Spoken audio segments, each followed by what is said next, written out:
अभी हम नमाज का ब्रेक ले रहे हैं 10 मिनट का, फिर मिलते हैं।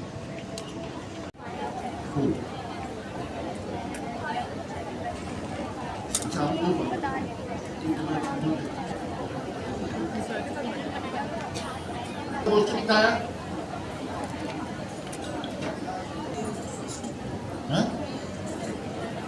नहीं, सिर्फ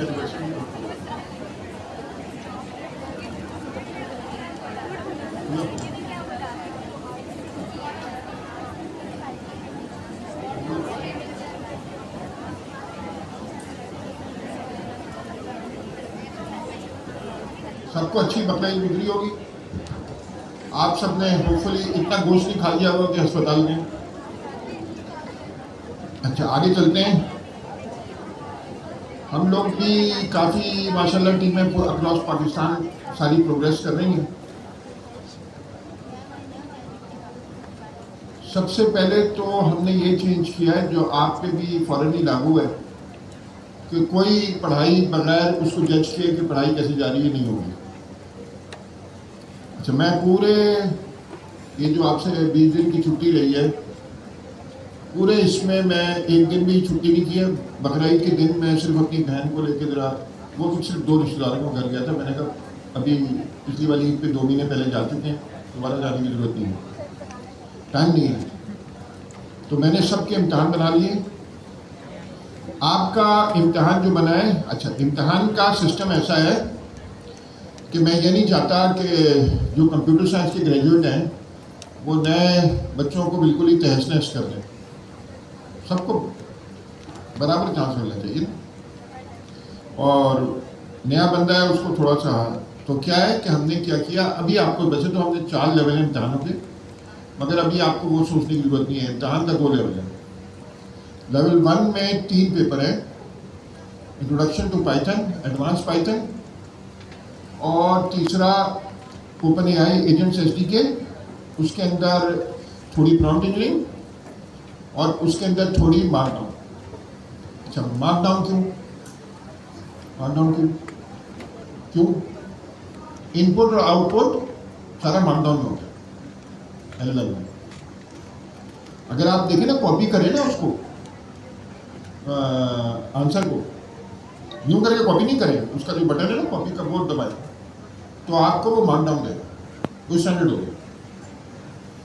और यही मार्कडाउन आप कॉपी करके एलएलएम को भी दे सकते हैं। तो फिर मैं 3 चीज़ें कहूँगा, ओपन एआई एजेंट। अच्छा, अभी आपके पाइथन का इम्तहान का तो कोई सेंस नहीं, आपका ले लिया गया था।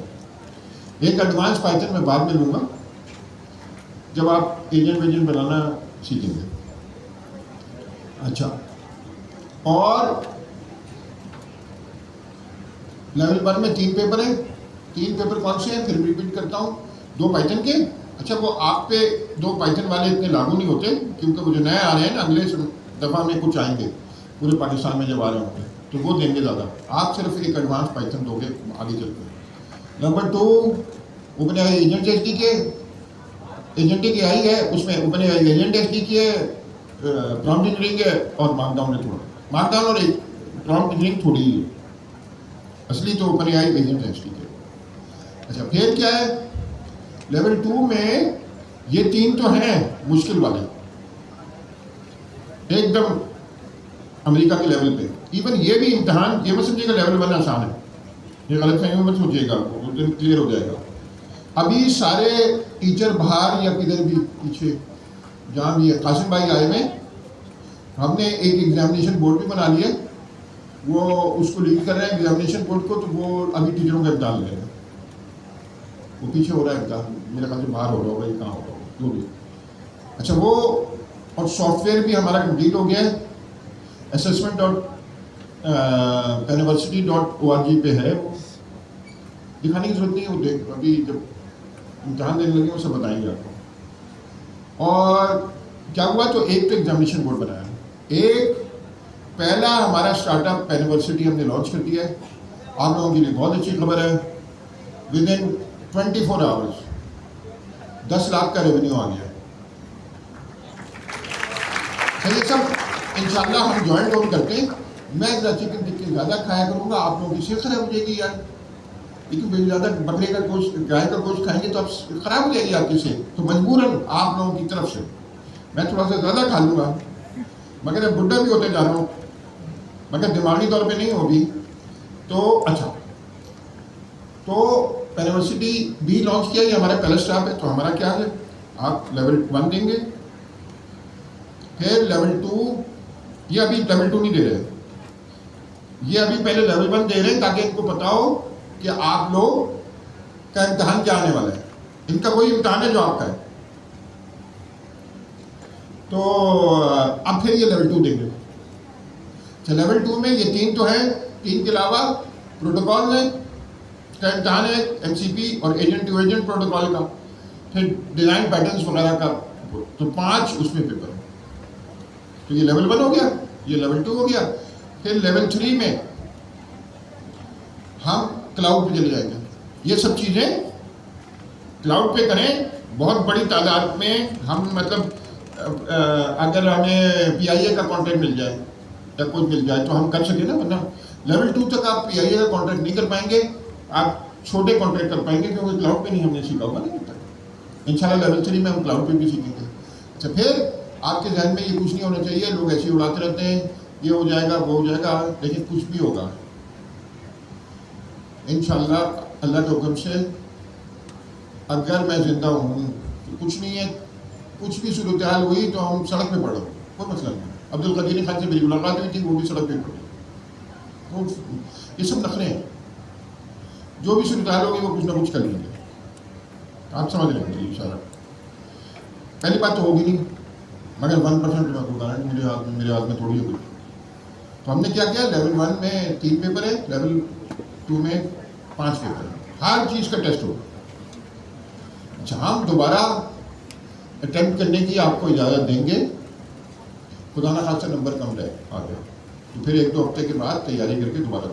असली ऑब्जेक्टिव का टेस्ट का ऑब्जेक्टिव ये नहीं है कि आपको जलील करना, ना ये ऑब्जेक्टिव है कि अपनी चौधराहट जमाना।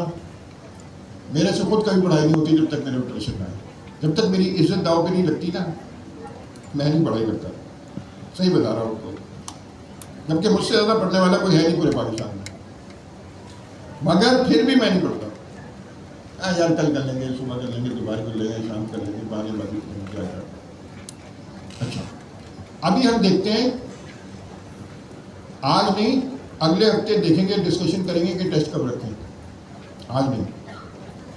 अच्छा, फिर यूनिवर्सिटी में, अच्छा मैंने अभी 4 आदमियों का बोर्ड बनाया एग्जामिनेशन का, उसमें आप सबका भी चांस होगा आगे चल के, उसमें नंबर साबित करेंगे अपने आप को।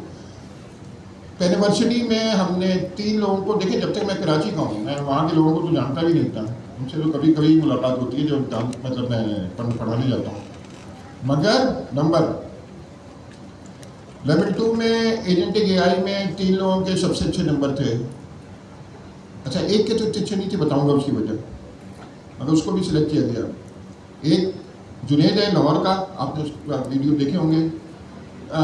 जुनेद लाहौर का बच्चा है, 22-23 साल का है, वानिया है, वो दोनों के 42 आए माशाल्लाह। रेहान के थोड़े कम आए 38 के, मगर उसने ये वेबसाइट बनाई है और मैंने उसको 0 बजट दिया था, 0 बजट, मैं देखने के लिए कि सत्तू कितने हैं बंदे की। बुरी नहीं बनाई, बहुत बुरी नहीं बल्कि अच्छी है, इंटरनेशनल लेवल की। तो हमने ये 3 आदमियों की कमेटी बनाई है जिनके पास सारा कैश होगा।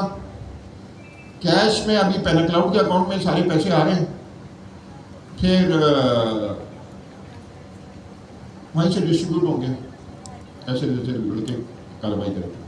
इसका अगला हम टारगेट क्या है इंशाल्लाह, जो आपके ज़माने तक होगा, वो क्या है, और ए लेवल्स का एजेंट बनाए सिखाने के लिए। बड़े पैसे लोग कमा रहे हैं, उनको तो ज़रा सा प्रेशर डालें, वो लेवल में बड़ी लूट मार रहे हैं।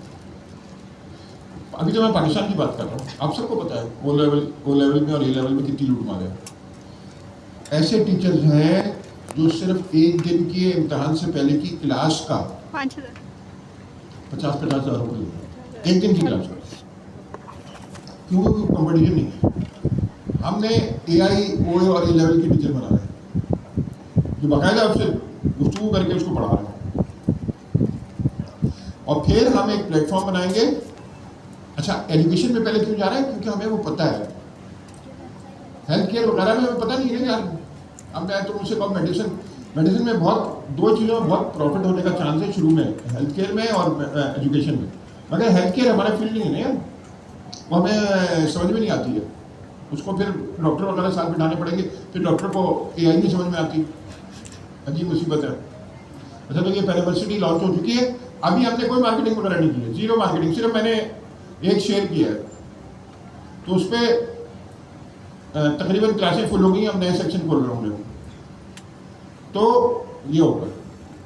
तो हमने क्या है, आपने क्या सोचना है? नंबर 1, आपने एकदम पढ़ाई करनी है और इस इम्तिहान की तैयारी करनी है। शुरू हो जाए, आप समझेंगे अगले हफ्ते हम डिसाइड करेंगे कि उससे अगले हफ्ते या उससे अगले हफ्ते देखेंगे इम्तिहान। और क्या कहते हैं, बड़ी बेइज्जती होने वाली है। पहले बता दूं, एक बंदर स्कोर होता है मल्टीपल चॉइस में, अगर आपका 25% आए तो ये बंदर स्कोर है, क्योंकि अगर बंदर भी करेगा तो 4 में से तो एक सही होगा ना, तो बंदर स्कोर ना आ जाए। मैं उससे हमेशा मैं खुद भी डरता हूँ, बंदर स्कोर से बड़ी इज्जत खराब होती है। अगर 30-35 आ जाए तो क्या होगा? अच्छा, तो एकदम ये करना है। अब आ जाते हैं कोई सवाल। हमने हलाल के पैसे कमाने, स्टार्टअप्स बनानी है, ये लड़कों में दम है, जिनमें इमीडिएट जिनको पैसे चाहिए वो स्टार्टअप नहीं बनाएंगे, वो फिर सर्विसेज में चले जाएंगे, वो भी गुड इनफ है। देखिए, सर्विसेज में सिर्फ एक मसला है यार, सेहत बहुत खराब होती है। मैं आपका कस्टमर जो है ना यार, आपको तो एक्सपीरियंस हो दुनिया तंग करके रख देता ना, तंग करके रख देता। तो अगर छोटी उम्र में जब आपके बीवी बच्चे नहीं है और इतनी जिम्मेदारी नहीं है, तो उस वक्त कुर्बानी दो ना। फिर जब बड़े हो जाते हैं, फिर बीवी बच्चे हो जाते हैं, फिर उतने उस वक्त कुर्बानी देना बहुत मुश्किल हो जाता है। वो भी देते हैं लोग, देने वाले देते हैं, ऐसी बात नहीं है। आप अगर देखें हमारे सारे सहाबा रज़ियल्लाहु अन्हुम, उन सब की एक एक 2-2 बीवियाँ थी, मगर वो ये थोड़ी था कि बीवी जब लड़ाई का वक्त आया तो कह रहे मेरी तो बीवी है, मैं तो नहीं जा रहा, मेरे तो बच्चे हैं, मैं तो नहीं जा रहा जहाज पे। तो ये चलता रहता है सब। मगर हमारे कल्चर में कुछ ऐसा बन गया कि बीवी बच्चों वाला एकदम खुश हो जाता है, क्योंकि वो तो कोई नहीं खुश हुए थे, बल्कि तो वो तो ज़्यादा करते थे, उनकी बीवियाँ भी सपोर्ट करती थी, उनको कम से कम ये तो पता था कि अगर मैं शहीद हो गया तो मेरी बीवी बच्चों को तो संभाल लेगी ना। तो इसलिए हमारी अपनी बहनों को और आपकी अपनी बीवियों को भी ट्रेन करें। सीधे बताओ, बुरे हालात में वो खड़ी हो सके। बेवकूफ़ मर्द हैं जो अपनी बीवियों को सपोर्ट नहीं करते और बहनों को सपोर्ट नहीं करते। यार कोई गड़बड़ होगी तो फिर कौन संभालेगा भाई? गड़बड़ होने में देर लगती है, 1 मिनट लगता है। और कराची में तो एक 6 रुपए की 50 रुपए की गोली है, मोटरसाइकिल में जा रहे हैं, किसी ने मार दी तो बीवी और आपकी बहनें ऐसी तो हों कि घर संभाल लें। आप उनको ना पढ़ने देंगे, ना कुछ इन्वेस्टमेंट करेंगे उन पर, तो कौन संभालेगा? और आजकल तो आसान भी हो गया है कंपैरेटिवली। पहले तो ये था कि मजदूरी तो नहीं करती ना खवातीन जाती सड़क पे, अब तो मजदूरी अकल वाली है, और मुझे तो लगता है कि इन लोगों की अकल हमसे ज़्यादा है। जब ये लगाएं, ज़्यादा खुश होने की जरूरत नहीं है, लड़ाई में ना करें, सर्फ करें, 7 लोगों की लड़ाई में सर्फ ना करें और पढ़ाई पे लगाएं, तो ज़्यादा अकल है इनके बाद। अच्छा, आगे चलते हैं। अच्छा, हमने पिछली दफ़ा टूल्स पढ़ा था, तो हम लॉन्च करना शुरू कर दिए कंपनियां, इंशाल्लाह ऐसी तो 50 करेंगे। और साथ साथ एग्जामिनेशन सिस्टम भी अप हो गया है, इसमें लड़कों की बहुत जान लगी है, मेरी भी बहुत जान लगी है, और सारे एग्जामिनेशन भी तैयार हैं, एडवांस वाले भी तैयार हो रहे हैं, मगर अभी आपके अगले 6 महीने के एग्जाम रेडी हैं। एज ऑफ नाउ मेरे बैग में रखे हैं, तुम्हें हर जगह। मैं पहुंचा फैसलाबाद में एक अरबपति का यहाँ बेटा है, यहाँ टेक्सटाइल केमिकल का उनका बेटा है। वो आगे कहने लगा, सर मैंने अपने अब्बा के साथ काम नहीं करना, आपके साथ काम करना है। मैंने कहा पाइथन आती है? कहता आती है। मैंने कहा बेटा अंदर जाके कमरे में बैठो, मैं पेपर लेके आता हूँ। मैंने पेपर पढ़ाया, मगर उसने अपनी लाज रखी, 45 में से 42 ले लिया। मैं तो समझा ऐसी करोड़पति का बेटा है, वैसी अभी जलील होने वाला है। मगर नहीं हुआ, अल्लाह ने शुक्र किया। तो मैंने उसको अभी एडवांस काम दे गया, मैंने कहा मेरे साथ काम करना, पढ़ाई करो, तेज बच्चा है, तेज बच्चा है। अच्छा आगे चले। अब ये देखिए, ये टूल देखिए, ये तो आपने वेबसाइट देखी, जाके चेक कर लीजिएगा। अच्छा, ये इस वक्त हम सिर्फ ऑनलाइन लॉन्च कर रहे हैं, सिर्फ ऑनलाइन लॉन्च कर रहे हैं, क्योंकि हमारे पास ऑन साइट का यूनिवर्सिटी वगैरह है ना गवर्नमेंट प्रोग्राम के। तो बहुत से लोग मुझसे शिकायत करते रहते थे कि सर मैं अमेरिका में बैठा हूँ, यूरोप में बैठा हूँ, चंदू छोटे शहरों में बैठा हूँ, आप आते ही नहीं है वहाँ, मैं क्या करूँ। तो अब सब किसी बात बहाना खत्म हो गया। अब क्या मतलब ऑनलाइन पढ़ लो भाई। अच्छा, अब मैं जरा सा पढ़ना शुरू करता हूँ। हमने टूल पढ़ा था थोड़ा सा। असूलन तो आपको मेरी तरह 20 दिन ईद मनानी नहीं चाहिए थी। AI आ गया है, इसमें ईद किस बात की भाई? ईद वो होगी जब AI की चीजें बन जाएगी। किस बात की? टाइम तो बर्बादी है। हाँ, नमाज पढ़े ईद की, एक दो रिश्तेदारों से मिलना, बुजुर्ग जो है, खामा खा कर जाके एक ही सेवैयाँ कितने घर खाएंगे। हाँ, जिसके घर जाओ तो सेवैयाँ लाने लगते थे, कितनी सेवैयाँ खाऊंगा। और दूसरा भी वो पुलाव भी, आजकल ये बकरा ईद पे ना, अभी कितना पुलाव खाऊंगा। अच्छा, तो कह रहा है जरा सा पढ़ेगा, टूल्स लेट एजेस टेक एक्शन। हमने किया था ना, कोड भी लिखा था इसका, that fed data running code following external API, even using a computer. There are 3 classes of tool agent SDK. हमने अभी किया था नंबर 2 फंक्शन कॉलिंग। जैसा हाईलाइट करते चले और इसको थोड़ा सा फोकस भी बढ़ाते हैं और हाईलाइट करते चले।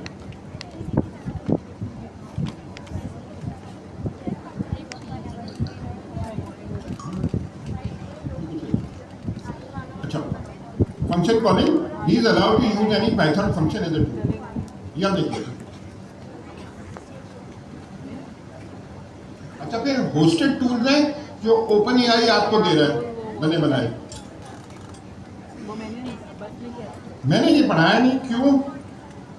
ये मैं आपको model context protocol, MCP protocol है ना, उसमें सिखाऊंगा। तो OpenAI की टूल पे आपकी जरूरत वो नहीं होगी, MCP के सर्वर इस्तेमाल कर लें, तो आगे चल के देखेंगे, अभी उसकी डिटेल में जाने की जरूरत नहीं। जरा नीचे आइए।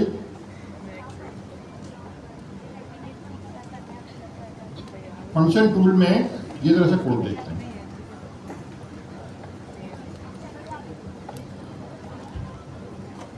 आ रहा है कुछ? अब ठीक है, जैसे मर्जी करते हो, जो नजर आए वही याद कर दो। अच्छा, अब कौन मेरा, अच्छा तीसरी बात भी मैंने आपको 2 चीजें कही कि हमने स्टार्टअप का सोचना शुरू करना है और इम्तिहानों की तैयारी करनी है। तीसरी भी चीज़ है, जबकि वो अजीब सी चीज़ है मगर वो जरूरी है, आपको मेरे से ज़्यादा दोस्ती करनी पड़ी है। और मैंने वजूहत बता दी कि मैं ज़्यादा फ्री खुद नहीं हो सकता, आप लोग मुझे पागल कहेंगे। खुद सुनो ना, मैं असद को रात को 3 बजे फ़ोन करूँगी, क्या हो रहा है?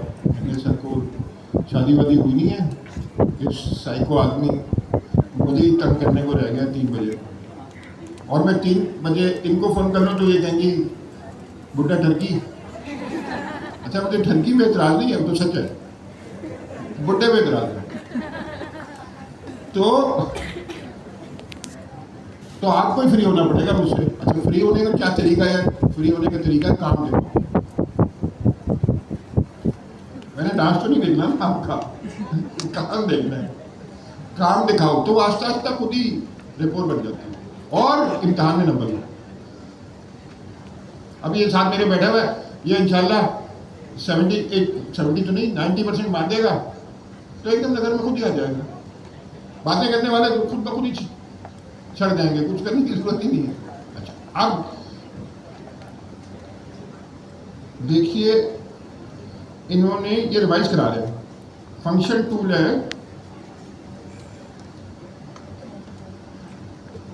फेच वेदर, फिर दूसरा फंक्शन टूल है रीड फाइल, फिर इसने एजेंट बनाया और नीचे अभी कुछ और किया नहीं, सिर्फ इतना ही बनाया। कौन समझाएगा ये कोड? डरने का नहीं है, ज़्यादा से ज़्यादा क्या होगा, हंसेंगे लोग, हंसने दो।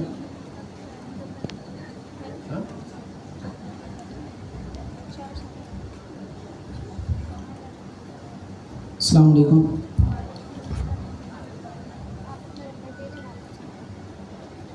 इस कोड में बेसिकली टूल बनाया जा रहा है।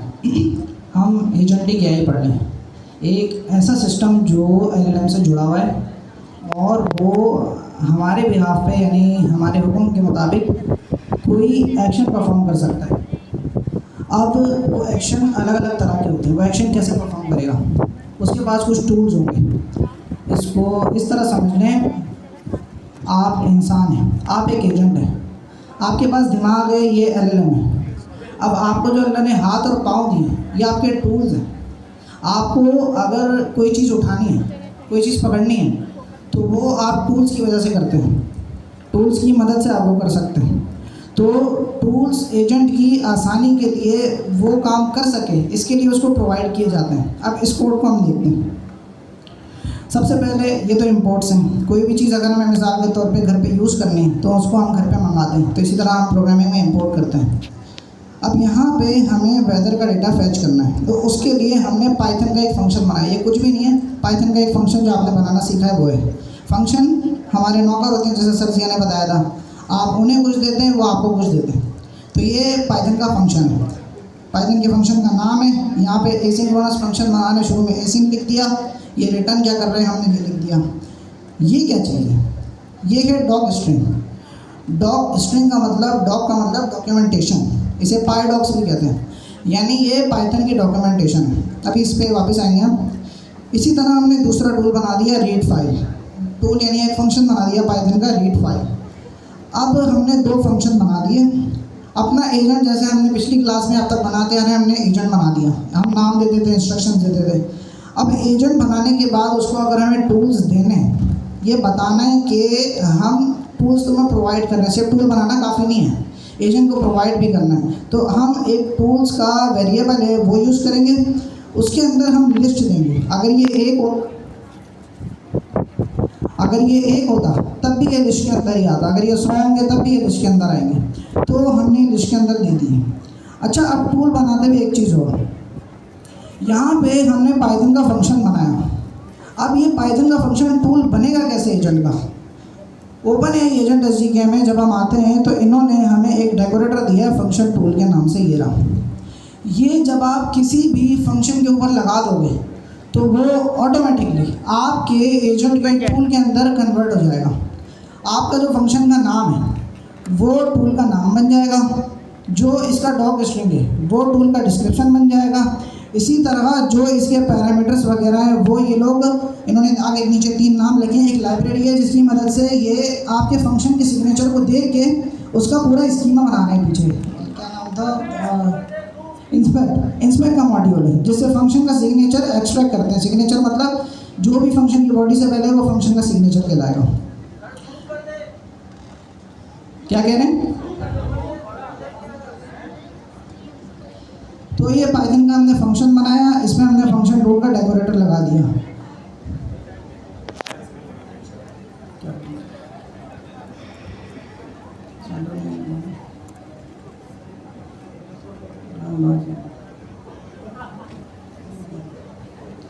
ऐसे ही हो सकता है। अच्छा, फिर हमने फंक्शन बनाने के बाद उस पर डेकोरेटर लगा दिया टूल। दो चीज़ें हैं, एक है क्लास, एक है डेकोरेटर। ये डेकोरेटर है, अगर कैपिटल में होगा तो वो क्लास होगी। ये हमने कहाँ से इंपोर्ट किया? एजेंट से इंपोर्ट किया। हमने ये फंक्शन टूल बन गया हमारा, यानी एजेंट के लिए ये इस काबिल हो चुका है कि आप उसके अंदर टूल में अगर ये पास करें तो आपका एजेंट इसे इस्तेमाल कर सके। अब हमने जब एजेंट को ये दे दिया तो हमारा एजेंट अब इसको इस्तेमाल कर सकता है, और अगर इसको चलाएं तो हमें आंसर सही मिलेगा। अब ये क्या चीज़ है? ये एक एडिशनल चीज़ है। एडिशनल चीज़ मतलब हम जो भी डेकोरेटर लगाते हैं यहाँ पे फंक्शन टूल का ऊपर फंक्शन के, वो क्या करता है? वो आपके एजेंट के लिए टूल तो बना देता है फंक्शन को, लेकिन साथ में वो करता क्या है?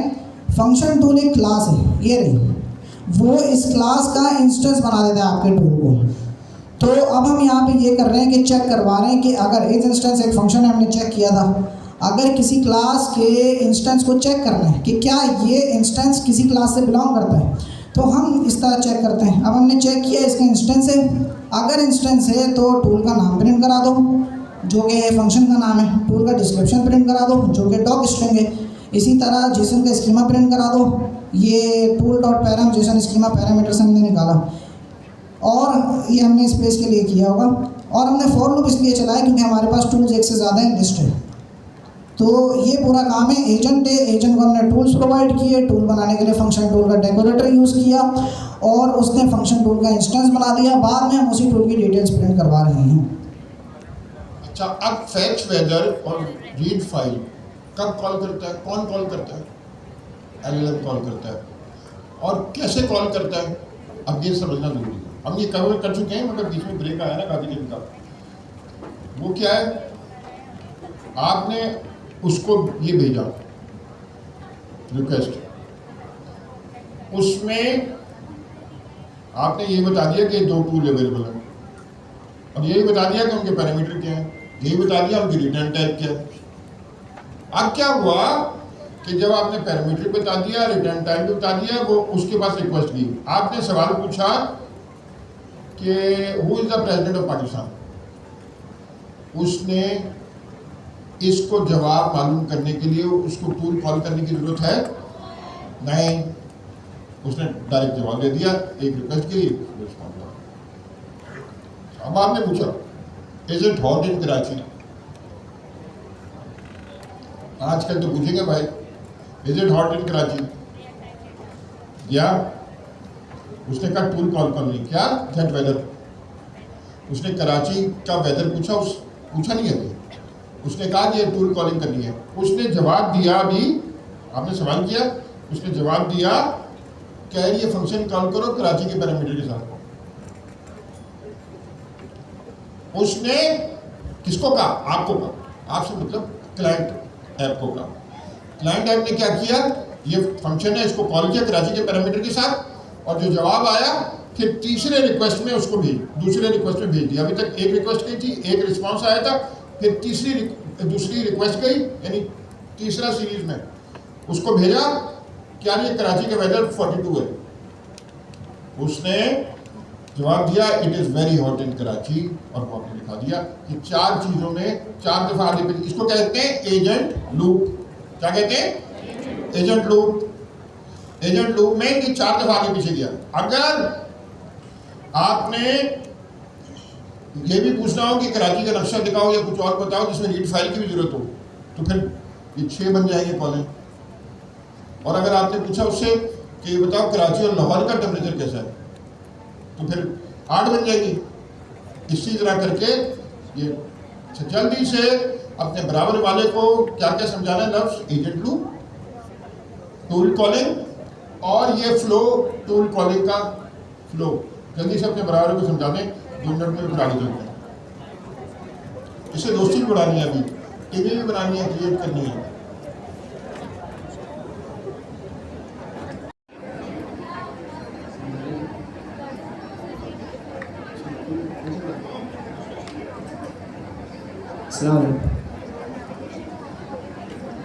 हम यहाँ पे पढ़ रहे थे टूल कॉलिंग।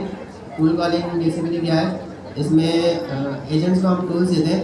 टूल्स मतलब औजार कि कोई अगर स्पेसिफिक काम करना है और उसका हम टूल दे देते हैं कि तुम इस टूल को कॉल करो और इस टूल के थ्रू तुम वो काम करो और मुझे आंसर ला के दो। अच्छा, इसमें क्या होता है, हमें ना पाइथन का फंक्शन बना के, टूल बेसिकली 3 तरीके के होते हैं। अभी हम फंक्शन टूल पढ़ रहे हैं, तो इसमें पाइथन का एक नॉर्मल फंक्शन बनाएंगे हम, और उसमें फंक्शन बनाने के बाद पहली लाइन पे डॉग स्ट्रिंग, ये डॉग स्ट्रिंग होती है, इसमें डिस्क्रिप्शन आती है टूल्स की, और आर्ग्यूमेंट्स वगैरह डिस्क्रिप्शन और टाइटल वगैरह। अच्छा, इसमें अगर ये देखेंगे जो अर्ग से पहले एक लाइन छूटी है, एक बात पहले बता दूं कि ये डिस्क्रिप्शन का डिज़ाइन है ना, ये गूगल डॉक्स मतलब गूगल का है। ये जो डॉक्स स्टाइल है ये गूगल का है। ऐसे नंपाई का भी होता है, स्पेलिंग से तीनों सपोर्टेड है इसमें यूनिवर्सिटी। तो ये उसका वो ये कहता है कि ये जो लाइन है ना ये ज़रूरी रहेगी हमेशा। अगर मैं ये लाइन हटा दूँ ना अर्ग से ऊपर वाली, तो ये पूरी एक ही डिस्क्रिप्शन मानेगा वो। तो ये भी एक चीज़ नोटिस करने की। अच्छा, एल के पास क्या गया, यूज़र इनपुट गया, सिस्टम प्रॉम्प्ट गया और टूल का स्कीमा गया। मतलब एजेंट क्या है, जो हमने सिस्टम प्रॉम्प्ट में उसको डिफाइन किया हुआ था कि एजेंट है क्या, तो वो सिस्टम प्रॉम्प्ट पूरा गया। उसके अलावा यूज़र की रिक्वेस्ट, यूज़र ने जो रिक्वेस्ट की, जैसे कि यूज़र ने पूछा कि कराची का वेदर बताओ मुझे। अब और तीसरी चीज़ है टूल का स्कीमा। टूल के स्कीमा में नाम, डिस्क्रिप्शन वगैरह, पैरामीटर्स वो सब है। तो अब एलएलएम ने पहले देखा यूज़र इनपुट को कि यूज़र की रिक्वेस्ट क्या है। तो यूज़र की रिक्वेस्ट थी कि कराची का वेदर बताओ। अब उसने टूल्स के स्कीमा में देखा कि ऐसा कोई टूल्स है जो इस रिक्वेस्ट को फुलफिल कर सके। तो उसको मिला फैच वेदर। तो उसने रिटर्न में दो चीज़ें मिली। एक चीज़ टूल का नाम कि किसको कॉल करना है, दूसरी चीज़ उसके आर्गुमेंट्स क्या होंगे। ठीक है, ये दो चीज़ें भेजी एजेंट को और एजेंट ने फिर उस टूल को कॉल किया और उसका जो भी आंसर होगा वो, अच्छा ये पूरा ना एक वो था, एक एजेंट लूप चल रहा है ना, तो ये पूरा एक वो था। मतलब एजेंट एलएलएम के पास रिस्पॉन्स गए और एलएलएम के पास रिक्वेस्ट गई, एलएलएम ने रिस्पॉन्स दिया और टूल कॉल हुआ। ये पूरा एक टर्न थी जी, एक टर्न थी। फिर जो एलएलएम जो टूल का वो आया है, क्या नाम है, आउटपुट आया, वो आउटपुट फिर से गया एलएलएम के पास और फिर एलएलएम ने उसको क्या नाम है आउटपुट को देखा और एक फाइनल आउटपुट दिया। तो ये एलएलएम ने दूसरी दफ़ा वो भेजा ना रिस्पॉन्स, जो फाइनल आउटपुट दिया, तो ये दूसरी टर्न थी। तो उसका मतलब हमारा एजेंट लूप 2 दफ़ा चला। तो 2 दफ़ा चला और हमारे पास वो रिक्वेस्ट का आंसर आ गया जो इस टूल का आउटपुट था। जबरदस्त। कोई और आएगा? कोई और आएंगी? आ जाओ बेटा।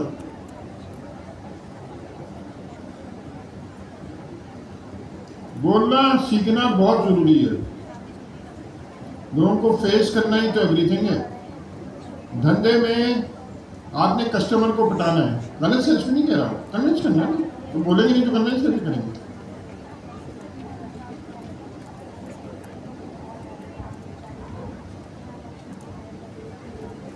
अस्सलाम वालेकुम एवरीवन। अच्छा, यहाँ पे हम जो काम कर रहे हैं, यहाँ पे हम पढ़ रहे हैं फंक्शन टूल्स को। अब फंक्शन टूल्स हमारे पास हैं। सबसे पहले बात करते हैं टूल्स की। टूल्स हमारे पास क्या होते हैं, जब भी हम अपने एजेंट्स को बनाते हैं तो एजेंट्स को हम काम करने के लिए कुछ चीज़ें प्रोवाइड करते हैं उसकी हेल्प के लिए, ताकि अगर हम कोई टास्क उसे दे रहे हैं करने के लिए, यानी अगर यूज़र उससे कोई चीज़ पूछ रहा है तो वो यूज़र का आउटपुट करने के लिए जो है अगर उसको ज़रूरत है किसी टूल की तो वो उसको यूज़ कर सके अपनी हेल्प के लिए। तो हमने यहाँ पे क्या किया है, हमने यहाँ पे एक फैच वेदर का टूल बनाया है और उससे मतलब टूल बनाने के बाद हमने अपने एजेंट को जो है वो प्रोवाइड कर दिया। अब यहाँ पे जो बात हो रही है एजेंट लूप की, तो वो किस तरह से चल रहा है यहाँ पे कि जैसे हमारे यूज़र ने जो है वो क्वेश्चन पूछा कि भाई कराची का वेदर क्या है। अब यहाँ पे फर्स्ट टाइम पे जो है यूज़र की जो रिक्वेस्ट थी वो गई एलएलएम के पास एजेंट के थ्रू, और एलएलएम ने जो है वो देखा कि जो है हमारे पास इस रिक्वेस्ट को फुलफिल करने के लिए क्या कोई टूल मौजूद है। यहाँ पे हमारे पास टूल का सिग्नेचर जो था फैच वेदर, जो कि टूल का यानी कि हमारे जो फंक्शन का नेम था वो हमारे पास जो है वो टूल का सिग्नेचर है। और इसके अंदर जो हमारे पास डिस्क्रिप्शन लिखी हुई है डॉक सिस्टम के अंदर, ये इसकी डिस्क्रिप्शन है, ठीक है। और इसके बाद हम जो है इसका रिटर्न जो करवा रहे हैं वो इसका आंसर है, जो हमें ये टूल हमें आंसर प्रोवाइड कर रहा है। अच्छा, अब हमारे पास जब यूज़र ने पूछा कि कराची का वेदर क्या है, पहली दफ़ा हमें रिक्वेस्ट जो है वो एलएलएम के पास गई। एलएलएम ने कहा एजेंट से, मतलब एलएलएम ने एजेंट से पूछा कि भाई चेक किया कि हमारे पास क्या इस रिक्वेस्ट को फुलफिल करने के लिए कोई टूल मौजूद है। हमारे पास फैच वेदर का टूल जो था वो मौजूद था। फिर उसके बाद एजेंट ने जो है वो फैच वेदर के टूल को कॉल करने के लिए कहा गया कि भाई फैच वेदर का टूल जो है वो कॉल करना है। फैच वेदर का टूल जो है वो कॉल किया गया और उसका जो रिटर्न आया आंसर वो डायरेक्ट यूज़र को शो नहीं करवाया गया, बल्कि वो कहाँ गया, वो अगेन गया आपके एलएलएम के पास और एलएलएम ने उसको फिर फाइनल आउटपुट बना के जो है वो हमारे पास एजेंट के थ्रू जो है वो यूज़र के पास आ गया। ये जो सारा का सारा सिनेरियो था कि रिक्वेस्ट का जाना, रिस्पॉन्स का आना, फिर फंक्शन का कॉल होना, फिर फंक्शन से रिटर्न का जो स्टेटमेंट था उसको लेके एलएलएम के पास जाना और एलएलएम से फाइनल आउटपुट लेके यूज़र के पास आना, इस सब को हम कहते हैं अपनी एजेंट लूप। जो हमारे इस तरह से हमारी एजेंट लूप जो है वो सारी वर्क कर रही होती है, काम कर रही होती है। जबरदस्त बेटा। हमारी एक प्यारी सी बेटी ने एक बड़ा अच्छा वो बनाया है। अस्सलाम वालेकुम, माय नेम इज़ साइमा महीन और मैं आज यहाँ पर आपको फंक्शन टूलिंग का बता रही हूँ। फंक्शन टूलिंग हम जब यूज़ करते हैं, असल में तो सबसे पहले हम एजेंट बना रहे होते हैं और एजेंट बनाने के लिए हमारे को जिन चीज़ों की ज़रूरत होती है उसके अंदर हमारे पास डेटाबेस होती है, जिसमें हमारे पास 3 तरह का डेटा होता है। एक हमारा रियल टाइम डेटा होता है, एक हमारा पर्सनल डेटा होता है और एक दूसरा जो डेटा होता है वो हमारा LLM बेस्ड डेटा होता है। तो जब हमने इससे पहले भी हमने एजेंट बनाया था जिसमें हमने टूल नहीं लगाया था और उसके अंदर हमने उसे कॉल किया था who is the founder of Pakistan, तो उसने हमें आंसर दे दिया था कायदे आज़म। अगर हम उसमें टूल नहीं लगाएंगे, रियल टाइम डेटा का हम डेटा नहीं लगाएंगे और उससे हम आज के प्रेसिडेंट का नाम पूछेंगे, वो हमें नहीं बता पाएगा, वो एजेंट वर्क नहीं कर पाएगा बिकॉज हम उससे रियल टाइम डेटा पूछ रहे हैं। और वो अगर मैं उसे वेदर कॉलिंग करती हूँ और उसके अंदर टूल नहीं लगा हुआ, उसके अंदर फंक्शन टूल नहीं लगा हुआ, तो वो मुझे 2023 की कोई और देगा। यानी कि अगर मुझे आज की गोल्ड रेट मालूम करने हैं, 2 डे रेट मुझे गोल्ड के मालूम करने हैं, तो उसके अंदर मुझे फंक्शन टूल लगाना पड़ेगा ताकि वो मेरे को आज का डेटा दे। और इसके बाद ये जो हमारी डेटाबेस होती है, इसके बाद हमारे पास टूल होते हैं। टूल हमारे 3 तरह के होते हैं, जिसके अंदर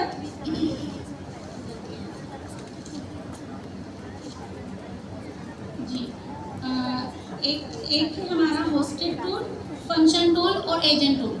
होस्टेड टूल और जो हमारा एजेंट टूल है ये हमें पैसों से परचेज करना पड़ेगा, जो हमारे सर्वर पे ओपन होगा। और अब जो अभी हम जो यहाँ सीख रहे हैं वो हम फंक्शन टूल सीख रहे हैं, जो हमें फ्री ऑफ कॉस्ट है और हम उसको लगा के इससे हम एक स्ट्रिंग देते हैं हम इसके अंदर, और उस स्ट्रिंग से वो फंक्शन कॉल हो जाता है और हमारे को आज के दिन का डेटा आपको दे सकता है। फिर तो ये करेगा कि पूरे पाकिस्तान दुनिया का हर शहर का वेदर दे देगा। अच्छा आगे चलते हैं थोड़ा सा। ये रनिंग एजेंट खोले, यहाँ नहीं, लेफ्ट से लेना।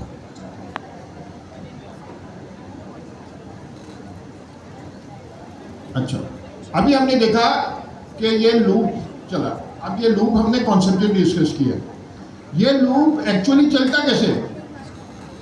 अब 3 तरह से हो सकता है। आप runner.run कॉल करेंगे, या runner.run sync कॉल करेंगे, या runner.run stream कॉल करेंगे। अभी स्ट्रीम को भूल जाएं, हम जरा सा कोड देखते हैं। अच्छा, runner.run में ना ये asynchronous चलता है। अब asynchronous से क्या मतलब है? asynchronous से मतलब है कि आपने runner.run चलाया, वो पीछे चलना शुरू हो गया, आप अगली लाइन पे कोई काम कर सकते हैं।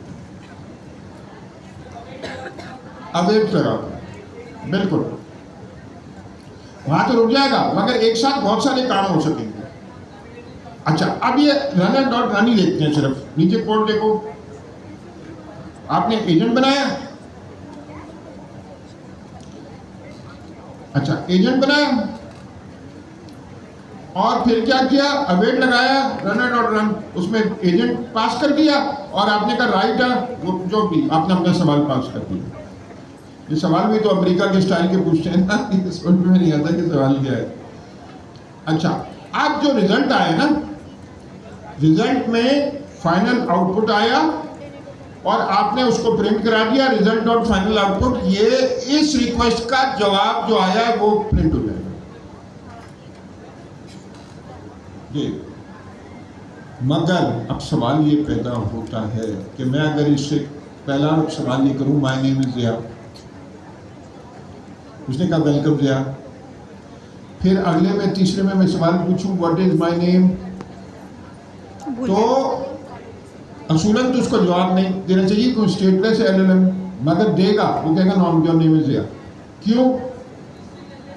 जितने भी रिक्वेस्ट रिस्पॉन्स जा रहे हैं इस एजेंट को यूज करके रनर में, वो सब याद रखेंगे उसमें। अच्छा, कहाँ याद रखेंगे?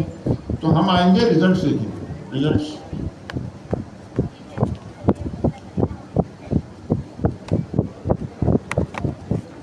अच्छा, रिजल्ट्स में जो वापस आता है रन या रन सिंक, रन रिजल्ट वापस करता है। रन रिजल्ट में आपके पास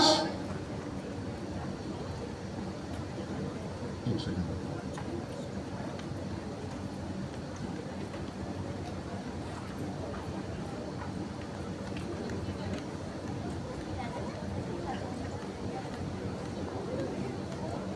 एक मेथड है, ये ऐसे नीचे आइएगा, इनपुट्स टू नेक्स्ट टर्म।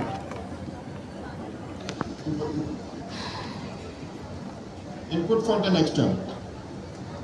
इसका मेथड क्या है? रिजल्ट में टू इनपुट लिस्ट। आपने अगर सारे देखने ना 50 आगे पीछे जो गए हैं, तो आप क्या कॉल करते हैं मेथड रिजल्ट के अंदर?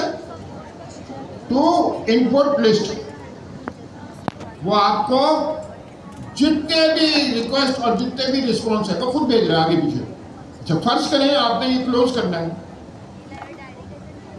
एजेंट, तो क्या करेंगे? ये निकालेंगे इससे, अपने डेटाबेस में स्टोर कर लेंगे और क्लोज कर देंगे। जब अगली दफा चलेगा तो ये रिजल्ट पूरा किसमें डाल देंगे? इस सेक्शन में डाल देंगे।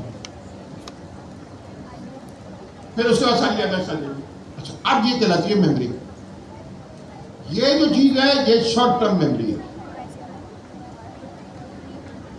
जैसे आप लोगों की पढ़ाई के मामले में शॉर्ट टर्म मेमोरी है, रात को पढ़ते हैं सुबह भूल जाते हैं। अच्छा ठीक है, फिर मैं रिपीट करता हूँ। ये जो रिजल्ट के अंदर रखा हुआ है ना सारा एजेंट के अंदर, ये शॉर्ट टर्म मेमोरी है। जब तक ये मेमोरी में रहेगा ना ये ऑब्जेक्ट उसके पास रहेगा। फर्स्ट करें आपने कंप्यूटर अपना क्लोज करना है, आप क्या करें? तो आपने लॉन्ग टर्म मेमोरी में सेव करना है। लॉन्ग टर्म मेमोरी में वैसे तो बहुत सारी तरकीबें हैं, तो आगे चल के सीखेंगे। हमने क्या करना है लॉन्ग टर्म मेमोरी में? ये कहना है कि टू इनपुट टेक्स्ट, वो वापस करेगा एक अरे, मतलब एक लिस्ट करेगा, उस लिस्ट को डेटाबेस में सेव कर लेना। और अगली बार जब सवाल शुरू करेंगे तो वहीं उसको दे देंगे, उसमें लोड कर देंगे उसके इंस्ट्रक्शन में। इंस्ट्रक्शन क्या होती है? सिस्टम प्रॉम्प्ट होती है। तो आइंदा जो सवाल पूछेंगे उसके बाद जैसे ये बात, अच्छा आइडियल तो क्या हो, अब तक सोचना शुरू करें। उस पर देखिए मैं पढ़ाता हूँ और पढ़ता भी बिल्कुल सुकून से, बिल्कुल सुकून, आगे के पीछे कुछ नहीं सोचता, वरना कुछ समझना है ना, कोई रेस थोड़ी है। अब मसला क्या है, मैंने उससे 5000 सवाल जवाब किए, उसमें काम की बातें, क्या तो मैं ये पूछ रहा था कि कराची का वेदर क्या है, आलू गोश्त की तरकीब क्या है, ये सवाल पूछ रहा था। उन 5000 सवालों में मैंने उसको ये बताया कि मेरा नाम ज़िया है और मुझे आइसक्रीम खाना पसंद है। अब उसको 5000 लाइनें याद रखनी पड़ेंगी डेटाबेस में। तो हम आगे चल के सीखेंगे कि हमें लॉन्ग टर्म मेमोरी में ऐसा कुछ करना पड़ेगा कि उन 5000 में से अपने मतलब की चीज से जो मेरे बारे में। देखिए उसको कराची का वेदर क्या है याद रखने की जरूरत है नहीं, वो तो हमेशा लेटेस्ट आएगा ना। तो हमें क्या करना होगा? हमें ये करना होगा कराची का वेदर क्या है ये इग्नोर कर दो, ये इग्नोर कर दो। तो 5000 लाइन में इतना डेटाबेस में रखना पड़ेगा यार, एक एक बात सुननी पड़ेगी। अब चैट जीपीटी ये करने लगा है।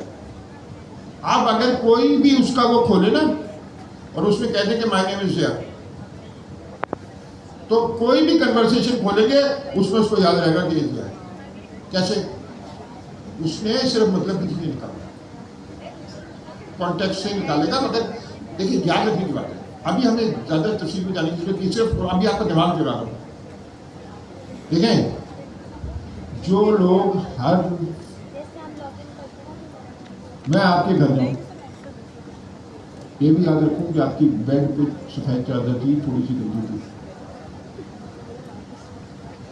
इस टाइप के लोग हैं ना दुनिया में, जो दूसरे की हर चीज नोट करते हैं, खराब, खासतौर पे खराब वाली, अच्छी वाली नहीं। इससे क्या होता है कि आपके दिमाग में सुकून आता है और आप इतनी ज़्यादा चीज़ें याद रखेंगे तो आपको कोई चीज़ जो काम की है वो याद नहीं रहेगी। अच्छा, जो वो आपको कह रहा है कि सर मैं 3 दिन में ये प्रोजेक्ट कर रहा हूँ, ये देखिए मेरा प्रोजेक्ट, वो मैंने याद नहीं रखा, तो क्या मतलब है? लॉन्ग टर्म मेमोरी में सबसे इंपॉर्टेंट है कि क्या चीज़ याद रखनी है। कॉमन सेंस है ना, अभी एलएलएम को छोड़े जिंदगी में भी। अच्छा, एक तो लोगों की यादाश्त बहुत अच्छी होती है, वो क्या करते हैं, सब कुछ याद रखते हैं। वो भी कोई मुनासिब तरीका नहीं है, आपके दिमाग में फतूल डूब जाएगा। सही है, आप 500 लोगों से मिलते हैं, 500 लोगों की एक बात याद है तो बड़ी गड़बड़ हो जाएगी। उसको क्या ये जुमला क्या बोलोगे? अगर मैं दिन में 500 लोगों से मिलूंगा तो हर एक को याद नहीं रखूंगा। जो इम्पोर्टेंट होगा उन लोगों की भी जो इम्पोर्टेंट बातें होंगी उसको समराइज़ करके 10-20 लाइनें अपने दिमाग में रखूंगा। समराइज करके, ये बड़ा अच्छा है, समराइज करके आगे चल के सीखेंगे। अब समराइज मुख्तलिफ तरीके से तरीके हो सकते हैं, मगर अब ये कॉन्सेप्चुअली तो यही बात है, समराइज करके रखते हैं। अच्छा, अब हमने अभी तक क्या देखा? हमने रिजल्ट्स भी देख लिया। फाइनल आउटपुट में तो सिर्फ फाइनल रिजल्ट आता है, और दूसरा तो इनपुट टैग लिस्ट में पूरा वो आ जाता है जितने भी, उसमें कोई समराइज नहीं आता। हाँ, आप ये कर सकते हैं। अब आप कॉमन सेंस हो, मैं सुकून से बैठा हूँ, देखता हूँ यहाँ कौन सा बहुत बड़ा जुगादरी बैठा है। अभी कोई कोडिंग की बात नहीं हो रही, कॉमन सेंस की बात हो रही। कौन जुगादरी है जो मुझे ये बताए कि अभी तक हमने जो टेक्नोलॉजी सीखी है उसमें आप लॉन्ग टर्म मेमोरी कैसे बनाएंगे? हमारे पास है टेक्नोलॉजी, कोई वेक्टर नहीं, टेक्नोलॉजी मत सोचो, देखें क्या करेंगे, कुछ भी नहीं करेंगे। हमारी कन्वर्सेशन हो रही है, उसके बाद सारी जी बेटा कुछ करिए, क्या करें बेटा? तुम बहुत प्यारी हो मगर इस मामले में गलती हो गई। अच्छा, अभी सोचो, अभी डिस्कशन हो रहा है, हो सकता है मैं भी गलत हूँ। रही सही नहीं होती, ये डिस्कशन से सीखता है आदमी।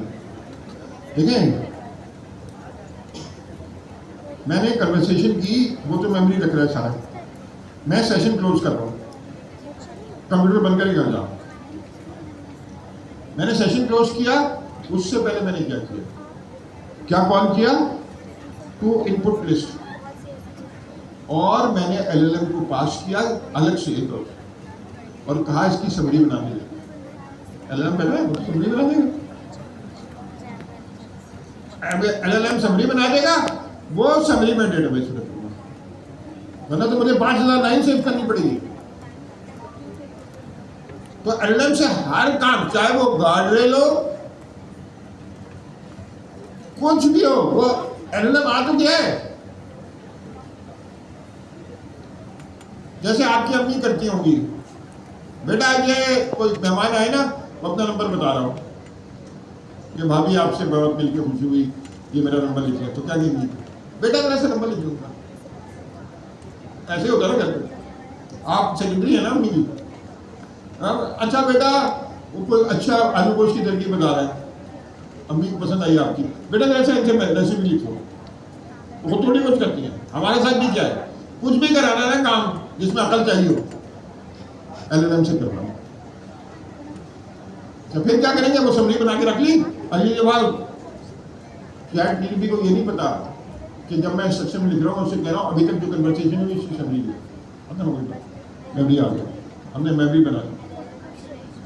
तो हमने आज देख लिया कि हमने शॉर्ट टर्म मेमोरी भी कैसे रखते हैं, लॉन्ग टर्म में कैसे रखते हैं। अभी कॉन्सेप्चुअल की बात हो रही है। अच्छा, फिर हम आगे चलते हैं। ये तो ये पूरी है ना शॉर्ट टर्म में, ये पूरी लिस्ट ही है ना, मगर ये लॉन्ग टर्म तो नहीं चल सकती ना, मतलब बहुत बड़ी हो जाएगी। मतलब बहुत अच्छा, क्यों बड़ी होने की खराबी भी है ना, ये बड़ी अच्छी बात की उन्होंने। टोकन रख लोगे भाई, अगर पूरे पूरी महीने के 5000 लाइन भेजेंगे तो उसके पैसे लगेंगे। कॉन्टैक्ट विंडो कहाँ जाएगा वो?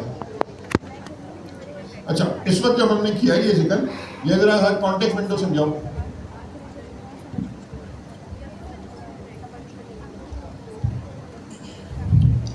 चैट जीपीटी से जब आप सवाल करते हैं, आप सवाल करते हैं, वो जवाब देते हैं। अब लेकिन कभी कभार ऐसा भी होता है, आप चैट जीपीटी को जब सवाल देते हैं, आपका सवाल इतना बड़ा होता है कि वो जो क्लिक करने का एरो है जिससे वो उसके पास जाए वो आता ही नहीं है। ये बहुत सारे लोगों के साथ होगा। ये क्यों होता है? क्योंकि एलएलएम जो है वो कितनी चीज़ें ले सकता है। यानी मैंने उसको टेक्स्ट दिया कि who is the world's biggest agentic AI developer. अब इसमें ये एक सेंटेंस है, इसका हर वर्ड एक टुकड़ा है और उस टुकड़े को हम एआई की ज़बान में टोकन कहते हैं। जैसे मैंने कहा कि व्हाट इज़ योर नेम, तो इसमें 4 टोकन है। What is your name. अगर आपको टोकन चेक करने हैं कि कितने, यहाँ पे आओ, यहाँ पे लिखो टोकनाइज़र, यहाँ पे ओपन है कि टोकनाइज़र है।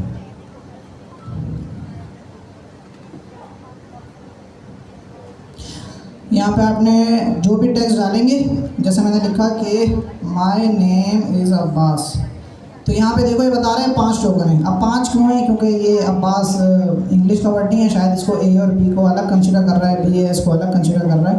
तो देखें, हाँ यहाँ पे ए बी को अलग कर रहा है, बी ए एस को अलग कर रहा है, तो ये इस वजह से। खैर इसमें 5 टोकन है और 16 कैरेक्टर है। तो चैट जीपीटी को जो हम देते हैं वो सेंटेंस होता है, सेंटेंस का हर टुकड़ा, हर वर्ड एक टोकन होता है। अब इसकी एक लिमिट है कि आप कितने दे सकते हो। ऐसे थोड़ी आपने 1 करोड़ वर्ड दे दिए, तो जो लिमिट है कि आप कितने टोकन दे सकते हो उसे हम कहते हैं कॉन्टेक्स्ट विंडो। जैसे अभी जो इन लोगों ने रिसेंटली GPT 4.1 लॉन्च किया है ओपन एआई ने, उसकी जो कॉन्टेक्स्ट विंडो है वो 1 मिलियन है। क्या 1 मिलियन टोकन का इनपुट उसमें दे सकते हो? 10 लाख वर्ड आप उसके अंदर पास कर सकते हो। तो टोकन हर आपके सेंटेंस का हर वर्ड, हर टुकड़ा, और उसकी जो लिमिट है उसे कहते हैं कॉन्टेक्स्ट विंडो। ये बहुत टैलेंटेड बच्चा है और इसका कमाल किसका होगा? इसकी अम्मी और अब्बा का होगा।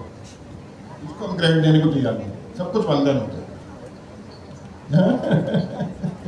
सब कुछ वालिदैन होता है। तवज्जो देना, खर्चा करना पड़ता है, तालीम, सब कुछ, और हर रोज़ खाना खिलाना का आसान काम नहीं है। अच्छा, अब हमने क्या देखा? कॉन्टेक्स्ट विंडो एलएलएम में पैसे लगते हैं हर चीज़ के, उसको कहते हैं टोकन। टोकन क्या होता है? लफ्ज़ों का, जैसे मैंने कहा ज़िया खान, तो ये मोस्ट प्रॉब्ली 2 टोकन हो गए या 3 टोकन हो गए। आप टोकन के भी, जाने के भी पैसे और आने के भी पैसे। अच्छा, अब मैं आपकी कॉमन सेंस से पूछता हूँ, जाने के टोकन आमतौर पे ऑन द एवरेज जाने के टोकन ज़्यादा होते हैं या आने के टोकन ज़्यादा होते हैं? आउटपुट ज़्यादा होते हैं या इनपुट होते हैं? आउटपुट। अच्छा, कॉमन सेंस लगती है कि आउटपुट कहेगा, मगर है नहीं है। मैं भी पहले यही समझता था, तो अपने आप को बेवकूफ़ ना समझें। मैं भी यही समझता था कि आउटपुट टोकन कॉमन सेंस है ना। मैं सवाल पूछूंगा what happened in Indian war, sorry Iran war, तो वो तो मुझे 50 पेज का जवाब देगा। मैंने तो 10-20 टोकन का सवाल पूछा, 50 पेज का जवाब आया। मगर नॉर्मली ऐसा होता नहीं है। नॉर्मली क्या होता है कि आप सारा सवाल तो यही होता है, मगर सारा लेटेस्ट डेटा आप उसको शायद कॉन्टेक्स्ट में अटैच करके भेजते हैं कि ईरान वॉर में ये हुआ था, तो वो बहुत बड़ा बन जाता है इनपुट कॉन्टेक्स्ट। आमतौर पे 3-4 गुना बड़ा होता है इनपुट कॉन्टेक्स्ट आउटपुट कॉन्टेक्स्ट से। तो आमतौर पे इनपुट कॉन्टेक्स्ट के पैसे कम होते हैं थोड़े से, क्योंकि उससे कमाल होते हैं ना आमतौर पे, और आउटपुट कॉन्टेक्स्ट के थोड़े से पैसे कम होते हैं क्योंकि कम आ रहा है, उनको तो पैसे कमाने हैं। अच्छा, नहीं, वो तो कॉन्टेक्स्ट की लेंथ है ना इनपुट की, जितना बड़ा कॉन्टेक्स्ट है उतना अच्छा है। वरना आप देखिए, किसी बात है, मैंने आप लोगों के लिए पेपर बनाया। अच्छा, ये वाला पेपर जो आपके पास आएगा वो मैंने नहीं बनाया, कासिम भाई के लिए पेपर मैंने बनाया, फिर कासिम भाई ने आपके लिए पेपर बनाया। अच्छा, बोर्ड में कौन कौन है इम्तिहान बनाने वालों में? कासिम है, जुनेद है, वानिया है और अमीन है। जो आपको पेपर जिसका बंद किया अभी रेडी है, वो बाहर लोग दे रहे, पता नहीं बेचारों क्या हाल है, पता हाल बुरा ही होता है। अभी बहुत ही हमारे काबिल टीचर हैं, नैंडोज के CTO भी हैं, 20 साल के एक्सपीरियंस है। उन्होंने अभी आके UIT में इम्तहान दिया था, वो इतने प्रेशर में आ गए कि मैंने उनको भी पकड़ लिया भाई, जबकि उनके नंबर अच्छे आए थे, तकरीबन 80% आए थे, मगर उनको इतना बुरा लगा कि वो गिरने वाले थे, डिप्रेशन मतलब ब्लड प्रेशर नीचे चला गया। उन्होंने समझ लिया, मैंने पकड़ ली, तो मैंने कहा इसे सर के बल गिरेगा वरना। अच्छा, तो मेरे पे भी आता था, मैं इम्तहान नहीं लगता था, मैंने CPA वगैरह के इम्तहान दिए, इम्तहान से पहले, क्योंकि मैं 2-3 दिन से जगा हुआ होता था, मुझे वो उल्टी तो मैं नहीं कहूँगा, क्योंकि निकलता कुछ नहीं था, पेट में होगा तो कुछ निकलेगा नहीं, ऐसा चलो। तो आपकी अगर हालत बुरी हो तो इसका मतलब आप उसको सीरियस ले रहे हैं, और जो बिल्कुल भी नॉन सीरियस ले रहे हैं वो तो दुनिया में कुछ कर ही नहीं सकते। हर चीज़ सीरियस लेनी पड़ती है भाई, सीरियस लेंगे तो सॉल्व होगा ना मेरी जान। अच्छा, आगे चलते हैं। तो हमने देखा कि कॉन्टेक्स्ट विंडो होती है। कॉन्टेक्स्ट विंडो किस चीज से बनेगी? या तो इंस्ट्रक्शंस वाला जो चीज है वो, या वो जो इनपुट लिस्ट, या यूजर प्रॉम्प्ट, ये तीनों से बनती है। अच्छा, हम जब लॉन्ग टर्म मेमोरी बनाने होते हैं, अच्छा ये मेरे बच्चों, अभी तक जो मैंने बताया ना आपको, प्रोग्रामिंग करें या ना करें, आप LLM तो सारी जिंदगी अब इस्तेमाल कर रहे हैं हर चीज में। तो ये जरा सा पूरी बात अपने बराबर वाली, अच्छा बोलने से याद रहती है, मैं अगर बोलूँ ना मुझे भूल जाती, तो जरा सा मैं 2 मिनट देता हूँ। ये सारी चीज के कॉन्टेक्स्ट विंडो क्या होती है, कॉन्टेक्स्ट इनपुट होती है, आउटपुट होती है, फिर नीचे एजेंट होता है, फिर एजेंट लूप होता है, फिर उसमें क्या कहते हैं ये इनपुट टेक्स्ट होता है, उससे मेमोरी होती है, लॉन्ग टर्म मेमोरी क्या होती है, शॉर्ट टर्म मेमोरी क्या होती है जी। ये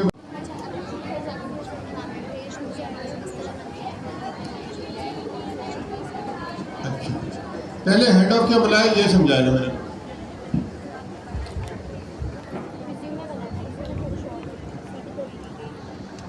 एजेंट्स आपस में काम करते हैं, जैसे इंसान आपस में मिलके काम करते हैं। एक टीम होती है, टीम कोई भी अच्छा प्रोडक्ट बनाती है, कुछ भी करती है, तो उस टीम के अलग अलग मेंबर्स होते हैं। एक होता है जो सबको लीड करता है, बाकी सारे टीम के मेंबर्स होते हैं। अब हर एक की अपनी एक्सपर्टीज़ होती है। जैसे आपने एक टीम बना ली अपनी वेबसाइट डेवलपमेंट की, अब आपकी टीम में एक्सपर्ट्स होंगे। एक बंदा होगा जो टीम को लीड कर रहा होगा, फिर उस टीम में एक फ्रंट एंड डेवलपमेंट में एक्सपर्ट होगा, एक बैक एंड में एक्सपर्ट होगा और एक डेटाबेस में एक्सपर्ट होगा। तो अब मिसाल के तौर पे टीम के ओनर है फसी भाई। अब फसी के पास कोई आया, उन्होंने कहा कि आपसे वेबसाइट बनवानी है, तो फसी कहेंगे कि ये इस चीज़ में एक्सपर्ट हैं, तो फसी उनको हैंड ऑफ कर देंगे। इसे हमारी इंग्लिश की ज़बान में कहते हैं हैंड ओवर। एक चीज़ दूसरे को डेलीगेट कर देना, एक टास्क दूसरे को असाइन कर देना, ये हैंड ऑफ है प्रोग्रामिंग की ज़बान में। तो एक एजेंट अपना काम दूसरे एजेंट को दे दे, ये कहलाता है हैंड ऑफ। अब इसमें एक चीज़ और है, अगर मैं एक एजेंट हूँ और मैं किसी दूसरे एजेंट को अपना काम असाइन कर देता हूँ, तो मैं काम असाइन करते वक्त साथ में उसको पूरी सारी बात, सारी हिस्ट्री जिसे हम कहते हैं वो भी दूंगा, ताकि उस एजेंट को पता हो कि क्या बात चल रही थी और किस कॉन्टेक्स्ट में रिप्लाई करना है। तो एक एजेंट दूसरे एजेंट को टास्क असाइन करे, इसे हैंड ऑफ कहते हैं। इसे एक और आसान एग्जांपल से समझ सकते हैं। आप एक डॉक्टर के पास गए, अब आपने डॉक्टर साहब को बताया कि मेरा ये प्रॉब्लम है और मुझे इससे बहुत मसले हो रहे हैं। तो डॉक्टर ये कहेगा कि यार मैं तो इस फील्ड का एक्सपर्ट नहीं हूँ, आप एक काम करें, वो वाले डॉक्टर के पास चले जाएं, वो इस चीज़ के बड़ा एक्सपर्ट है। तो ये उन डॉक्टर ने आपकी क्वेरी को एक दूसरे डॉक्टर के हैंड ऑफ कर दिया। ये है हैंड ऑफ, यानी उन्होंने अपने बजाय किसी दूसरे एजेंट को, दूसरे डॉक्टर को टास्क डेलीगेट कर दिया कि ये मैं नहीं कर सकता, दूसरा इसमें एक्सपर्ट है। इससे फ़ायदा क्या होगा? इससे फ़ायदा होगा कि हर एजेंट अपनी अपनी फील्ड में एक्सपर्ट होगा और एक एजेंट पे सारा बोझ नहीं पड़ेगा। हर एजेंट अपनी फील्ड का स्पेसिफिक काम करेगा। अच्छा, अब सवाल ये पैदा होता है कि अंदर तो सिर्फ एक फंक्शनलिटी है LLM के पास, टूल कॉलिंग। एलएलएम को तो पता ही नहीं है हैंड ऑफ क्या होता है, तो हैंड ऑफ भी टूल कॉलिंग ही होता है मेरे बच्चों। अच्छा, मैं बॉस नहीं बन रहा, प्यार में कहूँगा। मैंने क्या होता है, बच्चों का मतलब है वो हमारे जितने स्टेटों से मेरी मुलाकात होती है वो कहते हैं आप मेरे छोटे भाई हैं, मतलब ये कि बॉस में हूँ। मैं फौरन कहता हूँ सर मैं किसी का छोटा भाई नहीं, ना किसी का बेटा। ऐसे तो मोहब्बत में मैं बनने को तैयार हूँ, मगर बॉस किसी को बनाता नहीं मैं। अच्छा, तो हैंड ऑफ क्या है? अंदर से जरा सा खोलना, ये देखो, hand offs are represented as tools to the LLM. उनको वो हैंड ऑफ क्या लगता है? टूल ही लगता है। So there is a hand off to agent name refund agent, the tool will be called transfer to refund agent. Hand off भी tool calling ही है, हैंड ऑफ भी टूल कॉलिंग ही है। अच्छा, फिर क्या है कि हैंड ऑफ आप दो तरह से क्रिएट कर सकते हैं। एक जो नॉर्मल तरीका है, आपने एजेंट बनाया और उनके हैंड ऑफ के पैरामीटर में अरे जाती है, लिस्ट जाती है, उसमें आपने वो एजेंट पास कर दिया। दूसरा तरीका क्या है, अगर आप कस्टमाइज करना चाह रहे हैं तो एक हैंड ऑफ फंक्शन भी है, उसके ऊपर रैपर कर दिया आपने, एजेंट के ऊपर चढ़ा दिया और वो पास कर दिया। ये देखिए नीचे कोड देखिए, बेसिक यूजर। आपके पास दो किस्म के हैं एजेंट, एक बिलिंग एजेंट है, एक रिफंड एजेंट है। अच्छा, फिर ये प्रोनाउंसिएशन में मेरा भी मसला है, मगर इम्पोर्टेंट है, इसको ट्रायज कहते हैं, ट्रायज। तो ट्रायज क्या है? आप अगर अस्पताल में जाते हैं ना तो वो एक डॉक्टर सामने बैठा होता है, बड़े अस्पताल में, वो आपसे पूछेंगे, आप उसके पास गए, उसने कहा क्या हो रहा है? आप कहेंगे पेट में दर्द हो रहा है। अच्छा, कहाँ दर्द हो रहा है? नीचे हो रहा है, मतलब वो देखना चाह रहा है किडनी, वो तो नहीं है ये स्टोन का चक्कर है या अपेंडिक्स हो गया है या इनका वैसे पेट खराब है। उसको देख के जो फ्रंट डॉक्टर होता है उसको कहते हैं ट्रायल डॉक्टर। फिर वो कहता है कि अगर उसने ख्याल किया कि आपको किडनी में स्टोन है, आपको किडनी का पेन हो रहा है, चेक करता है, वो इलाज नहीं करता, वो उसके बाद भेज देता आपको किडनी वाले के पास। और आपका पेट खराब है तो खुद ही आपको कहता है कि दो जाके ये गोली खा लो, फिर किसी को नहीं भेजता। तो ट्रायज ये एजेंट होता है। ट्रायज एजेंट के साथ आपने हैंड ऑफ का पैरामीटर है, उसमें आपने कहा इज इक्वल टू, और अरे के अंदर आपने बिलिंग एजेंट, और हैंड ऑफ का ये रिफंड एजेंट को आप थोड़ा कस्टमाइज करना चाह रहे हैं, देखिए कैसे कस्टमाइज करते हैं, वो अभी इतना इंपॉर्टेंट भी नहीं है। आपने हैंड ऑफ के अंदर रिफंड एजेंट पास कर दिया, और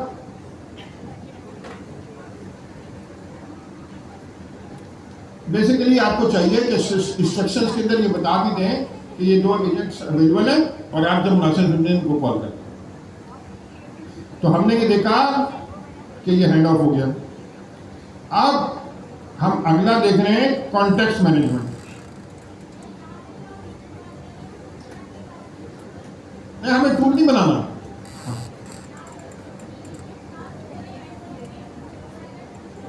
वो अंदर से आपको तो ऐसे लगेगा कि आप एजेंट पास कर रहे हैं, मगर वो अंदर जाके खुद उसको टूल बना लेता है। अच्छा, तो जल्दी से अपने बराबर वाले को जरा सा हेडर समझा दें तो फिर आगे चलते हैं।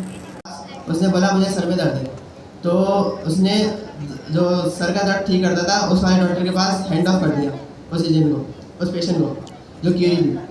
तो जो क्या नाम है, सर दर्द वाला डॉक्टर जो था उसकी एक अपनी एक डिस्क्रिप्शन होगी कि भाई वो सर दर्द ठीक करता है। ऐसे ही यहाँ पर भी एजेंट एसडीके में एक हैंड ऑफ डिस्क्रिप्शन क्लास होती है जो हमारे हैंड ऑफ एजेंट होते हैं, वहाँ पे हम प्रोवाइड करते हैं ताकि एलएलओ को पता चल सके कि बेसिकली किस वक्त और किसको हैंड ऑफ करना है। एक और चीज़ ये कि हमने देखा कि दो तरीके से हैंड ऑफ कर सकते हैं, या पहला तो ये कि हम एजेंट को डायरेक्ट पास करें, या दूसरा ये है कि हम हैंड ऑफ एक फंक्शन उन्होंने बनाया रखा है, उसको इंपोर्ट करें और उसका इंस्टेंस पास कर दें। ये यहाँ पर उन्होंने एग्जाम्पल भी दिखाया है।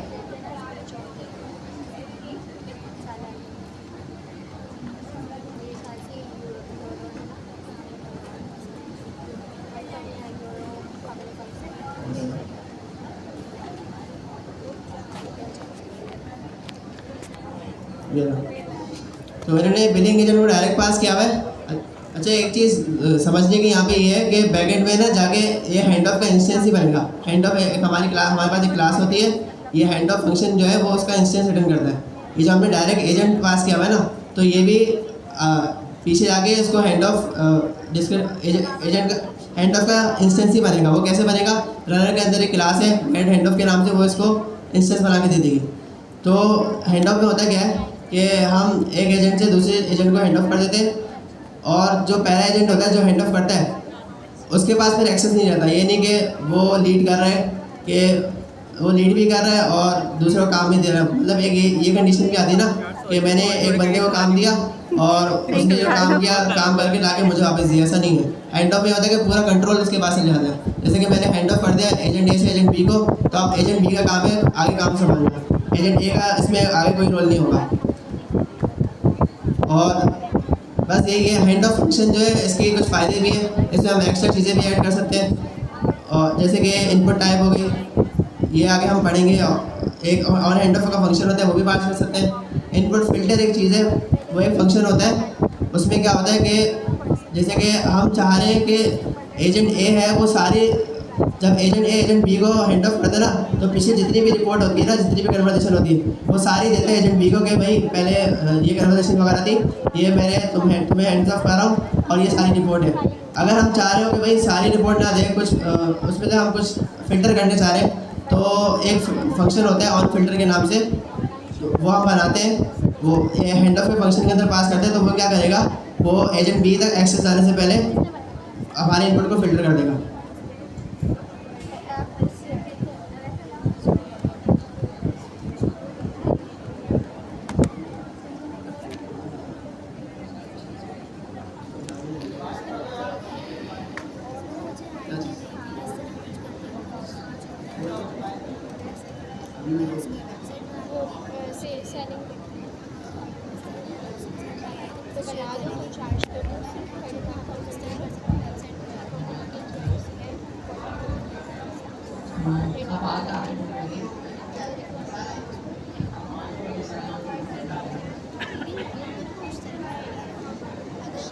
इसकी एक अच्छी एग्जांपल ये बन सकती है, आप लोगों ने वो टीवी में गेम देखा होगा।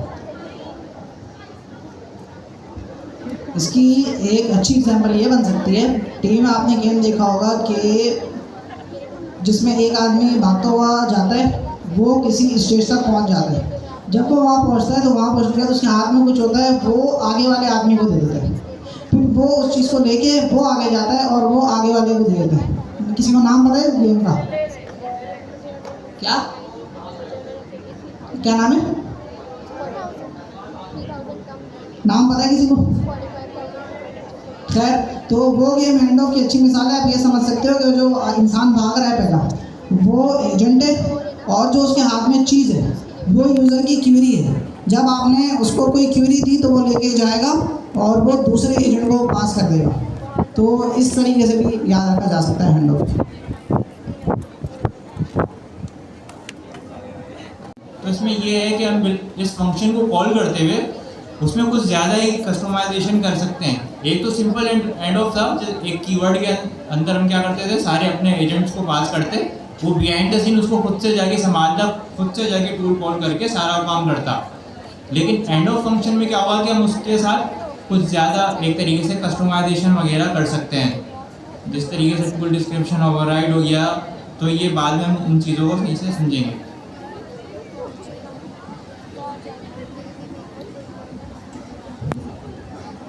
आगे चलना, आगे आ जाओ यार अपने कंप्यूटर पे। अरे अपना कंप्यूटर पे हाथ से होता है। अभी कॉन्टेक्स्ट मैनेजमेंट देखते हैं। अब देखिए मामला क्या है, दो किस्म के कॉन्टेक्स्ट है। अभी मेरे दोस्त ने कॉन्टेक्स्ट का जिक्र किया था, वो जो था 1 मिलियन टोकन्स का। वो कॉन्टेक्स्ट है किसका? एलएलएम का। वो कॉन्टेक्स्ट किसका है? एलएलएम का। एक और भी कॉन्टेक्स्ट है, जूम आनी है ये बात। आप अगर कहें कॉन्टेक्स्ट, एक कॉन्टेक्स्ट ये है कि आपका यूजर आईडी क्या है। अच्छा, वो लोकल कॉन्टेक्स्ट है। वो क्या है? लोकल कॉन्टेक्स्ट है। वो सिर्फ एसडीके को पता है। किसको पता है? एसडीके। एसडीके में अभी यहाँ के कोड में पता है। तो एक कॉन्टेक्स्ट लोकल पाइथन कोड का है और एक कॉन्टेक्स्ट जो सर्वर पे एलएलएम का है। इन दोनों में फर्क है। अब जो लोकल कॉन्टेक्स्ट है वो कैसे बनता है? देखिए, लोकल कॉन्टेक्स्ट इस तरह बनता है कि सबसे पहले मैंने क्या किया, एक डेटा क्लास बनाई। अच्छा, ये वो पाइडेंटिटी की क्लास भी हो सकती है, बेस प्रोडक्ट से एक्सटेंड करने वाली, और उसमें यूजर इन्फो में नेम और यूआईडी उसका रख दिया, यूजर आईडी। ये दो चीजें रख दी, क्या डिफाइन कर। अच्छा, फिर क्या किया, मैंने यूजर इन्फो क्रिएट किया। ये दिखाओ हाईलाइट करके, यूजर इन्फो क्रिएट कर दिया। फिर क्या किया,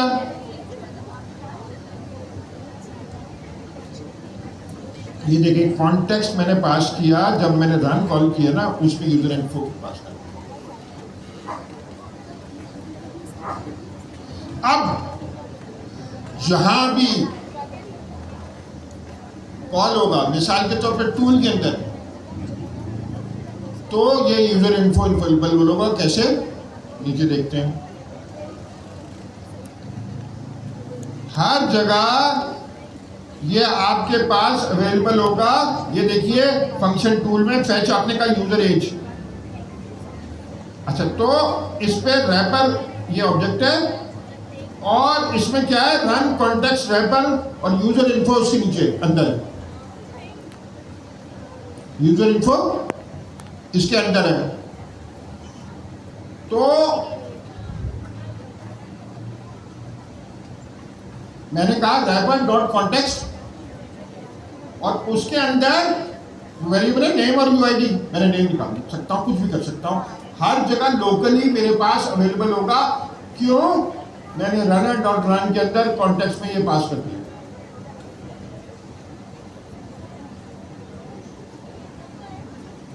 सही है?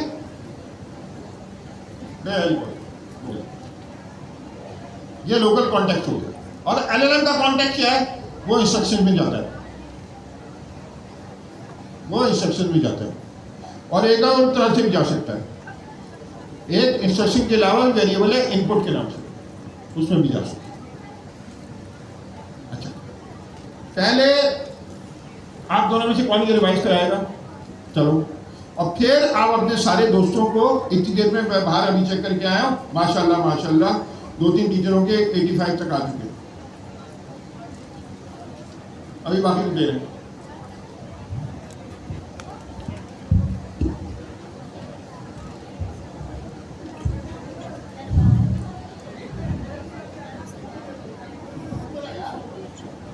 वैसे तो कॉन्टेक्स्ट और इसकी जो टाइप बनाई है ओपन एआई ने टी कॉन्टेक्स्ट, इसको समझने में टाइम लगेगा। कॉन्टेक्स्ट है क्या?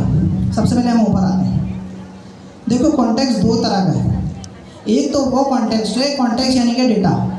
एक वो है जो एलएलएम को विजिबल होगा, और एक कॉन्टेक्स्ट वो है जो कि एलएलएम से छुपा हुआ होगा, एलएलएम उसको देख नहीं सकता। क्या मतलब? कॉन्टेक्स्ट दो होते हैं, एक होता है लोकल कॉन्टेक्स्ट और एक होता है एजेंट एलएलएम कॉन्टेक्स्ट। अब यहाँ पे मिसाल के तौर पे हम एक रियल वर्ल्ड एग्जांपल लेते हैं। मेरे पास से डेटा आ रहा है डेटाबेस से, ठीक है।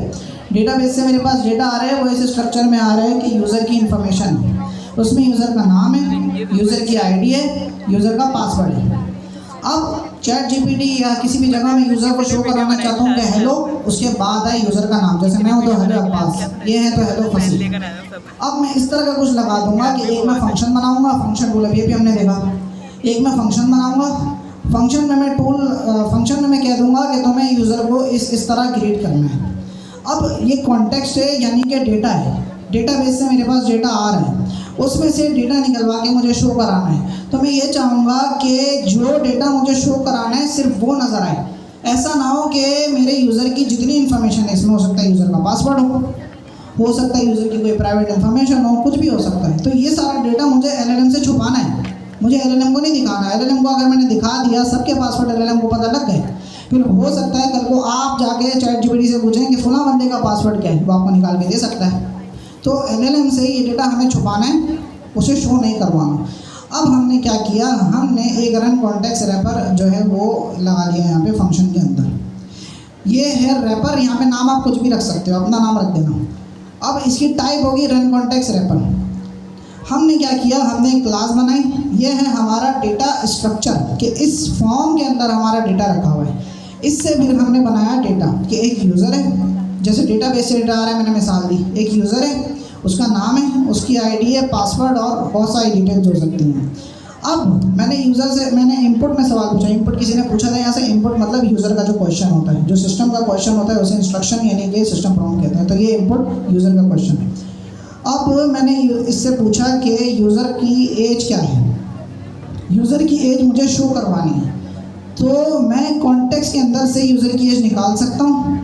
और दूसरा ये कि इन्होंने यहाँ पे रॉ स्ट्रिंग की फॉर्म में एज लिख दी। अगर मैं यहाँ पे नहीं होता, आप ये फ़र्ज़ करें यहाँ पे एज का मेरे पास एक वेरिएबल है, तो अब मुझे यूज़र की एज अगर शो करवानी है, मैं करूँगा यूज़र, फिर मैं डायरेक्ट ये नहीं कर सकता कि मैं एज लिख दूँ यहाँ पे। मैं यहाँ पे ये करूँगा कि रन कॉन्टेक्स्ट रैपर मैंने एक यूज़ किया। रैपर क्या होता है, हाँ, हम जो चीज़ें लेते हैं बाहर से, मिसाल के तौर पे आपने कोई टॉफ़ी ले ली, उस टॉफ़ी के ऊपर जो होगा वो रैपर होगा, रैपर उसे कहते हैं। तो इसी तरह ये रैपर है, यानी कि आपका जो कॉन्टेक्स्ट है जिसके अंदर ये डेटा जा रहा है, उस डेटा के ऊपर इन्होंने एक रैपर चढ़ा दिया, रन कॉन्टेक्स्ट रैपर। ये रैपर क्या कर रहा है, एक ब्लैक बॉक्स की तरह है। ब्लैक बॉक्स मतलब ब्लैक बॉक्स से उसके अंदर यूज़र का डेटा है। अब एलएलएम के पास जाएगा तो ब्लैक बॉक्स की फॉर्म में जाएगा, ब्लैक बॉक्स से उसके अंदर वो बंद है चारों तरफ से, उसको एलएलएम देख नहीं सकता। तो इस रैपर ने हमारे डेटा को छुपा दिया। फिर हमने यहाँ पे इस पैरामीटर के अंदर गए, इसके अंदर भी हम कॉन्टेक्स्ट के अंदर गए, फिर कॉन्टेक्स्ट के अंदर से हमने नाम निकाला। अब यहाँ पे हो क्या रहा है, इसका जो आंसर आएगा वो आएगा जॉन, क्योंकि हमने यूज़र में नाम लिखा है जॉन, ये तो सबको पता है। लेकिन ये जो हमारा ऑब्जेक्ट है यूज़र इन्फॉर्मेट नेम जॉन UID 1 2 3 के, इसी तरह हमारे डेटा का जो स्ट्रक्चर है कि यूज़र इनको एक क्लास है, उसके अंदर 2 प्रॉपर्टीज़ हैं, ये एलएलएम को शो नहीं होंगी। यानी सारा इसका मकसद क्या हुआ कि आप किसी डेटा को एलएलएम से छुपाना चाह रहे हो, तो उसके लिए आप यूज़ करते हो कॉन्टेक्स्ट, रन कॉन्टेक्स्ट रैपर। एक रैपर है कॉन्टेक्स्ट का जो कि आपके डेटा को छुपा देता है और उसमें से ज़रूरत के मुताबिक जितना डेटा आप निकालना चाहो वो निकाल के आप शो करा सकते हो, जैसे यहाँ पे हमने कराया। अब ये तो था लोकल कॉन्टेक्स्ट। अब एक और होता है, अच्छा यहाँ पे कोड में गलती है, मैंने रिपोर्ट भी कर दिया। गलती ये है कि यहाँ पे डॉक स्ट्रिंग नहीं दिया हुआ, यानी फंक्शन का जो डिस्क्रिप्शन है वो यहाँ पर नहीं दिया हुआ। अगर आप उसको डायरेक्ट कॉपी करके चलाने की कोशिश करोगे आपको एरर तो नहीं मिलेगा, एलएलएम कहेगा कि मैं कॉन्टेक्स्ट को नहीं जानता। हालांकि आउटपुट यहाँ पे आना चाहिए यूज़र की जो एज है वो 47 ईयर्स ओल्ड है। तो यहाँ पे आप अगर इसको चलाओ तो डॉक स्ट्रिंग यानी डिस्क्रिप्शन ज़रूर देना। अब हम आते हैं एलएलएम के कॉन्टेक्स्ट पे। एलएलएम का कॉन्टेक्स्ट क्या होता है, वो डेटा जो आप एलएलएम को शो कराना चाहते हो। अब एलएलएम के पास जाता क्या क्या है, ये सवाल। एलएलएम के पास 3 चीज़ें जाती हैं। एक हमारे सिस्टम का जो इंस्ट्रक्शन है, यानी सिस्टम का जो सवाल है जो वो जाएगा एलएलएम के पास, नंबर 1। नंबर 2 हमारा यूज़र प्रॉम्प्ट, जो यूज़र की क्वेरी है। सिस्टम प्रॉम्प्ट जो उसका रोल है, जिसके लिए उसे बनाया गया है, जिस काम के लिए, वो सिस्टम प्रॉम्प्ट है। यूज़र प्रॉम्प्ट उस काम के मुताबिक उससे कोई एक्शन लेना, कोई उससे सवाल करना, वो यूज़र प्रॉम्प्ट है। तीसरी चीज़, आपके जितने भी टूल्स हैं उन टूल्स का पूरा एक स्ट्रक्चर्ड वे में डेटा जेसन ऑब्जेक्ट की फॉर्म में, जैसे हम कहते हैं स्कीमा। ये 3 चीज़ें हमारी एलएलएम के पास जाती हैं। ये 3 चीज़ें तो चली गई। अब हम चैट करते हैं जैसे ChatGPT से, या अगर हम एजेंट की सूरत में करें तो अब हमारी हिस्ट्री बनती जाएगी। मैंने पहले उससे एक सवाल किया, उसने उसका जवाब दिया। अब जब मैं दूसरा सवाल करूँगा तो होगा क्या कि पहला सवाल उसका जवाब, दूसरा सवाल उसका जवाब, सारी यानी पीछे से चीज़ें उसके पास जाती रहेंगी ताकि उसे पता रहे कि बात क्या हो रही है। तो अगर हमें एलएलएम के पास कोई चीज़ भेजनी है तो हम हिस्ट्री के थ्रू भेजेंगे। यही चीज़ इन्होंने यहाँ पे लिखी हुई है। हाँ, यहाँ पे इन्होंने लिखा हुआ है कि ओनली डेटा जो देख सकता है एलएलएम वो कन्वर्सेशन हिस्ट्री देख सकता है। अगर आपको कुछ भी डेटा अवेलेबल करना है एलएलएम को, तो आपको इस तरह करना होगा कि वो हिस्ट्री में शो हो जाए। तो हमें एलएलएम को कोई डेटा भेजना है वो हम हिस्ट्री में, सिस्टम प्रॉम्प्ट, यूज़र प्रॉम्प्ट में किसी भी चीज़ में दे सकते हैं। और अगर हमें डेटा को छुपाना है तो वो हम जो लोकल कॉन्टेक्स्ट है, जो रन कॉन्टेक्स्ट रैपर इन्होंने दिया है उसके अंदर रख के दे सकते हैं।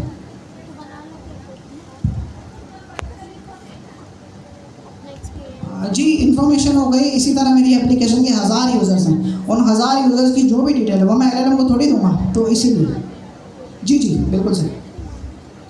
अच्छा जी, हमने कॉन्टेक्स्ट कर लिया। अब थोड़ा सा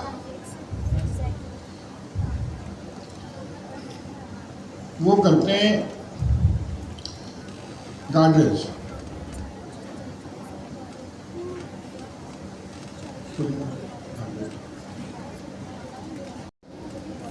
क्या आपने ओवर लेवल का, जिसे हम कह रहे थे, एक वो बनाया एजेंट जो सिखाता है। अच्छा, सामने एग्जाम भी आने वाला है आगे। साला कोई शैतान ये ना करे कि उससे पूछेंगे एग्जाम के सवाल क्या। हम क्या करना चाहते हैं कि जब वो ये सवाल पूछे तो उसका जवाब वो कहते हैं कि एरर। इसको कहते हैं गार्डरेल, इसको कहते हैं गार्डरेल। अच्छा, अब नोट करें, ये पढ़ो। Guardrail run in parallel to your agents. दोनों साथ साथ चलते हैं। क्यों? कॉमन सेंस है ना। अगर गार्डरेल पहले चलाएं और एजेंट बाद में चलाएं तो एजेंट बहुत स्लो हो जाएगा। वो क्या होगा, आपने गार्डरेल चलाई और एजेंट भी चला दिया, उसमें दोनों के पास वही सवाल है। गार्डरेल ने क्योंकि कोई जवाब नहीं देना, सिर्फ ये कहना है कि ये अलाउड है या नहीं अलाउड है, तो वो जल्दी से कर लेगा। इतनी देर में जब वो एरर फेंकेगा, क्लाइंट जो है उसको एरर फेंकेगा, वो जवाब का इंतजार ही नहीं करेगा। दोनों पैरेलल में चलते हैं। फिर वो कह रहे हैं दो किस्म के गार्डरेल होते हैं, इनपुट गार्डरेल और आउटपुट गार्डरेल। आउटपुट गार्डरेल में होता है कि पता नहीं रिजोल्यूशन देने के लिए एलएलएम को गालियां ना बकना शुरू हो गया, तो हो सकता है ना, या कुछ और भी। इनपुट तो ये है कि वो एंटर क्या कर रहा है, आउटपुट क्या है। अच्छा, input guardrail run in 3 steps. First, the guardian receives the same input passed to the agent, यानी दोनों के पास एक ही आती है। फिर क्या है, आप next the guardian function runs to produce a guardian function output which is the wrapper in an input guardrail result. तो ये कहता है कि फिर मैं गार्डरेल फंक्शन आउटपुट क्रिएट करूंगा रिजल्ट के ऊपर। अच्छा, देखते हैं, ये देखते हैं कोड, थोड़ा सा गौर से देखें।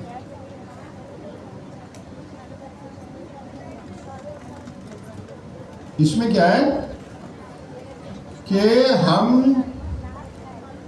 मैथ होमवर्क आउटपुट, उसने कहा इज मैथ होमवर्क है, सवाल पूछा, जवाब उसे पूछा, उसने अगर ट्रू भेज दिया तो उसने कहा रीजन ये है कि ये सवाल पूछ रहे हैं, ये कब वक्त एग्जाम का सवाल पूछ रहे हैं। तो अगर वो ट्रू आ जाएगा तो मैं क्या करूंगा, एक्सेप्शन में, और जो मेन एजेंट जो जवाब दे रहा है उसको मैं डिसरिगार्ड कर दूंगा। अच्छा, नहीं क्या है, इनपुट गार्डरेल बनाया मैंने, उस पर टाइम लगाया, ये इनपुट गार्डरेल बनाया, उसका मतलब कैलकुलेटर लगाया। फिर मैंने कहा मैथ गार्डरेल है। क्या किया, पहली बात नोट करें, पहला क्या आ रहा है, रन कॉन्टेक्स्ट रैपर आ रहा है जिसमें नन है कोई, क्योंकि है ही नहीं ना इसमें कॉन्टेक्स्ट, मगर होता है खाली होगा कॉन्टेक्स्ट के अंदर भी, इसके डॉट कॉन्टेक्स्ट में भी रन नहीं होगा, CDX के डॉट कॉन्टेक्स्ट में रन हो, मतलब नन होगा। है ही नहीं है, मतलब मगर ये प्लेस होल्डर होता है। फिर क्या है, इसमें एजेंट है, फिर इनपुट स्ट्रिंग है जो गई है, और फिर क्या है, आपने रन कॉल किया, रनर डॉट रन कॉल किया, गार्डियन एजेंट इसको पास किया, इनपुट पॉइंट किया, कॉन्टेक्स्ट पास कर दिया। जो रिजल्ट आया, आपने क्या किया, एक गार्डरेल फंक्शन आउटपुट क्रिएट कर रहे हैं ऑब्जेक्ट, और उसमें इंस्ट्रक्शन दे दी कि भाई आपने ये अलाउ नहीं करना कि ये मैथ्स के सवाल पूछ ले जो इम्तहान में आने वाले हैं। और फिर input guardrail is equal to math guardrail, sorry मैं क्या कर रहा हूँ, मैं नीचे आ गया, गार्डरेल आउट फंक्शन आउटपुट को ये हाईलाइट करेंगे। ये मैंने क्या किया, फाइनल आउटपुट निकाला आउटपुट इन्फो में, और नीचे ट्रिप फायर कर दिया ट्रिगर, अगर result dot final output is math homework, अगर ट्रू आ गया तो मैंने कहा ट्रिप फायर ट्रिगर। अच्छा, इससे क्या ट्रिप फायर क्या होता है, जो तार लगी हुई होती है ना, उस पर पाँव लग जाए तो अलार्म बज जाएगा, ये वो कह रहे हैं, और अलार्म बज जाएगा। तो दोनों को समझ में आया? कौन आ जाओ।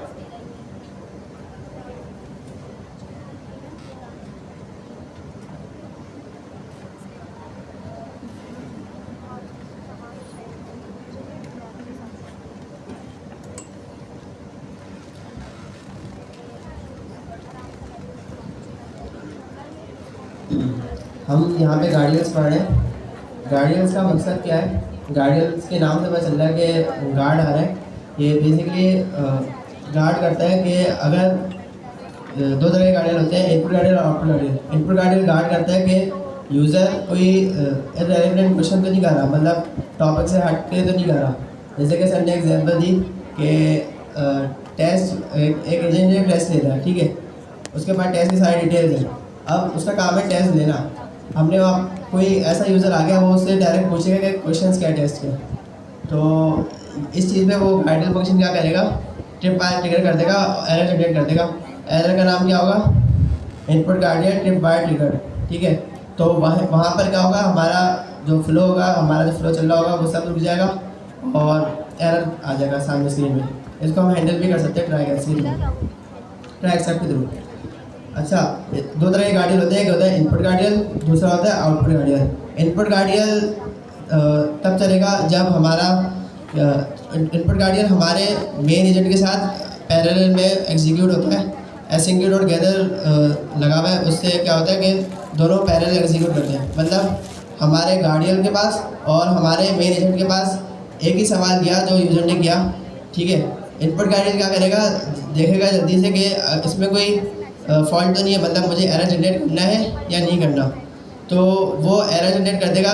इतने में क्या होगा, जो हमारा मेन एजेंट होगा वो इसको रिस्पॉन्स ही कर रहा होगा, मतलब कैलकुलेट कर रहा होगा और एरर आ जाएगा, तो हमारा फ्लो वहीं पे रुक जाएगा। इस तरीके से हम, मतलब कोई ऐसा क्वेश्चन हो जो हमारे टॉपिक से रिलेटेड नहीं है, वो हम यूज़र से, मतलब यूज़र उससे फिर पूछ नहीं सकता। ऐसे ही आउटपुट गार्डियन होता है। आउटपुट गार्डियन में क्या होता है, अगर कोई एजेंट ऐसी कोई इन्फॉर्मेशन दे दे, सेंसिटिव इन्फॉर्मेशन दे दे जो नहीं देनी चाहिए उसे, तो उस वक्त फिर आउटपुट गार्डियन ट्रिगर होता है। आउटपुट गार्डियन पैरेलल ट्रिगर नहीं होता, क्योंकि ये कॉमन सेंस है ना कि जब एजेंट आउटपुट लेकर आएगा तो उसके बाद वो वैलिडेट करेगा ना। एजेंट का आउटपुट ही नहीं आया तो वो वैलिडेट कैसे करेगा।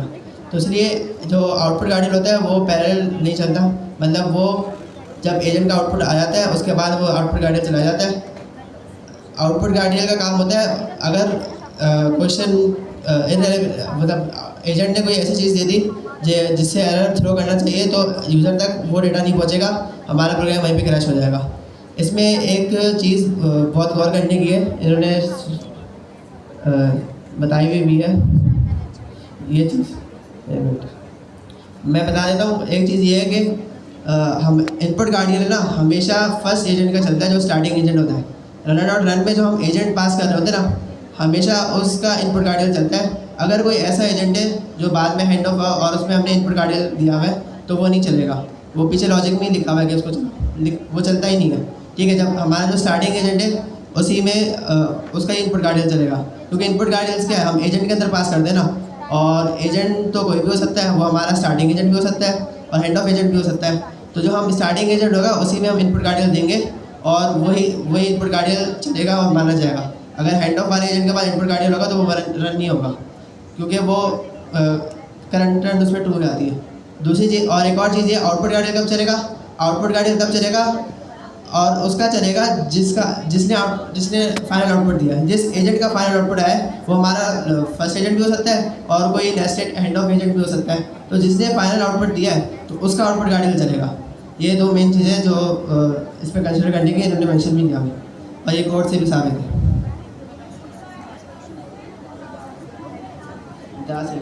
जी अच्छा जी, अब क्लास वर्क और होमवर्क जरा से आ जाना वापस, इसका कंप्यूटर है। क्विक स्टार्ट पे जाओ।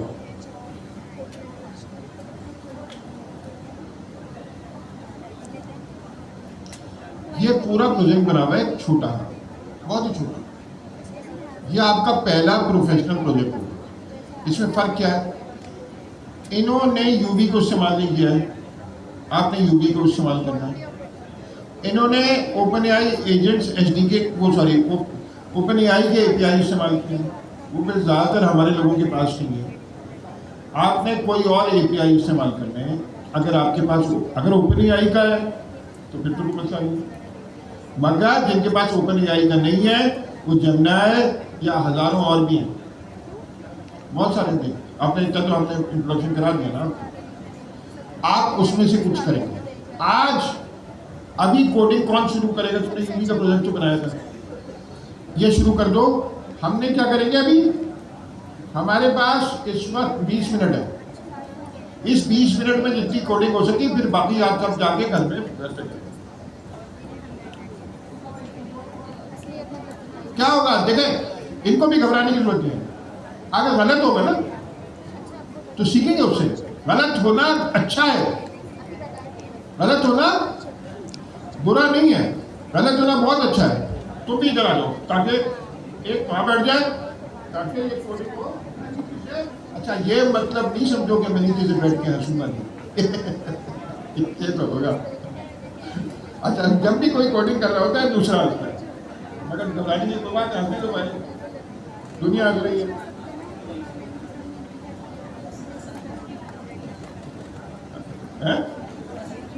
हाँ, एक एक करके ना उसमें सब चीज़ें हमने गार्डवेल पढ़ा है, उसमें कॉन्टेक्स्ट इस्तेमाल नहीं हो रहा, मगर वो बाद में डाल देंगे एक ही कोड बेस में।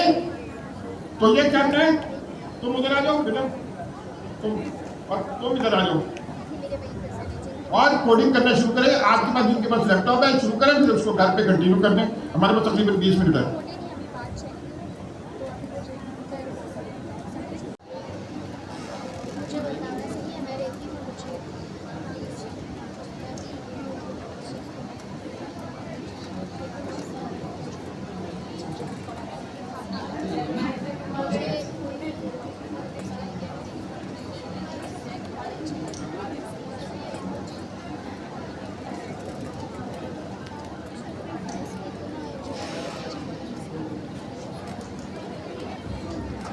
एजेंट एसडी का हेलो वर्ड तो आता है ना सबको?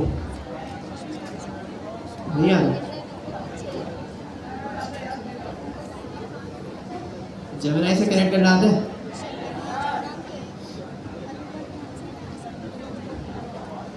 अच्छा, यहाँ पे आप एजेंट बना रहे हैं सिंपल का, और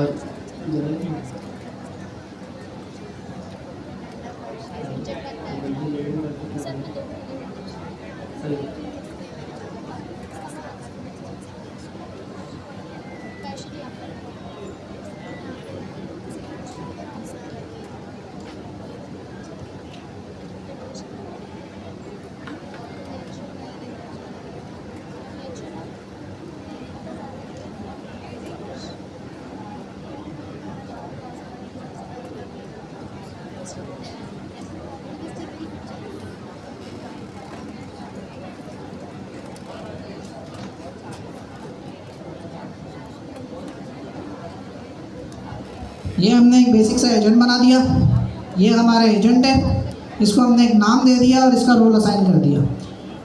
इसको इस तरह समझ लो कि आपके पास टीवी होता है ना, एक तो है टीवी और एक है उस टीवी को चलाने का रिमोट। टीवी के अंदर मुख्तलिफ चैनल्स हो सकते हैं, इसी तरह आपके प्रोग्राम में भी मल्टीपल एजेंट्स हो सकते हैं। तो यहाँ पे एजेंट्स हैं और रनर उनको चलाने का रिमोट है। अब हम इसमें टूल की इम्प्लीमेंटेशन करते हैं।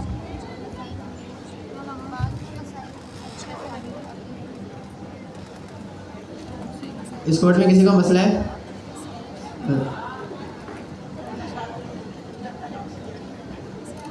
ये कोड समझ आ रहा है सबको? क्या चीज़?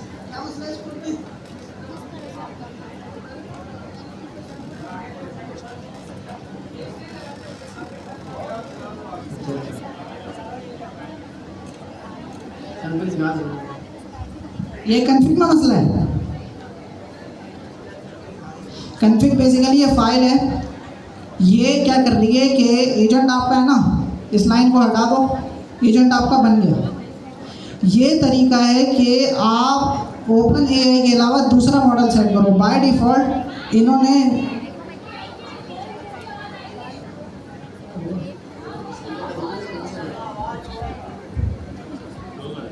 अब सही है। अब ये तरीका है दूसरा मॉडल सेट करने का। बाय डिफ़ॉल्ट जो ये चल रहा है वो ओपन एआई के अपने मॉडल्स पे चल रहा है। तो ये रन कन्फिग बेसिकली तरीका है कि मैं इसको दूसरा मॉडल बता रहा हूँ। अब आप चाहें तो यहीं कर लेते, वरना दूसरी फाइल में भी कर सकते हैं। मैंने दूसरी फाइल में किया। एक बार कॉन्फ़िग दिखा देता हूँ।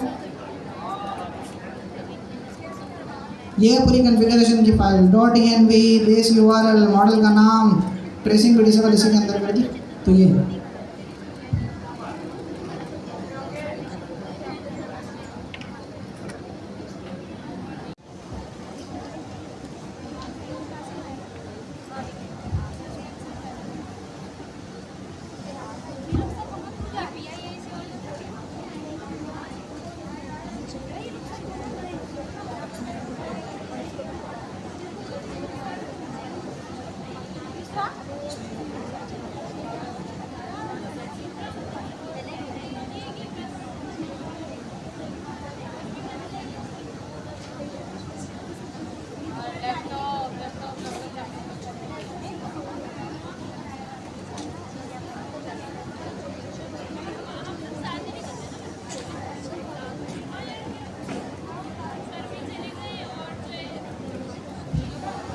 अभी हम विंडोज पढ़ने जा रहे हैं।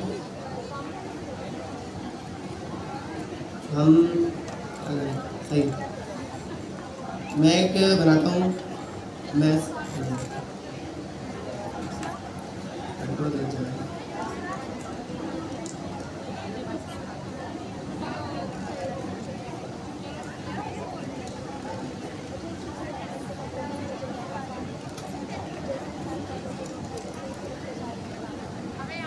ठीक है, यहाँ पे मैंने एक मैच एजेंट बना दिया। ऐसे ही मैं एक और बना लेता हूँ।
हम भी गरीब हैं।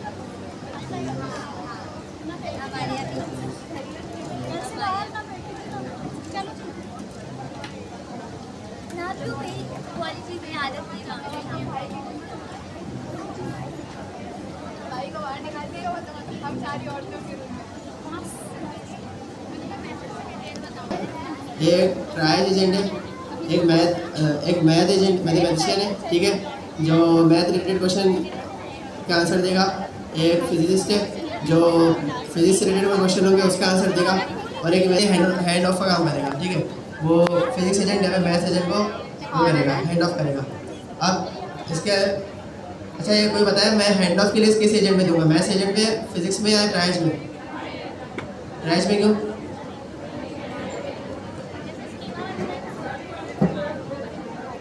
सही सही सही।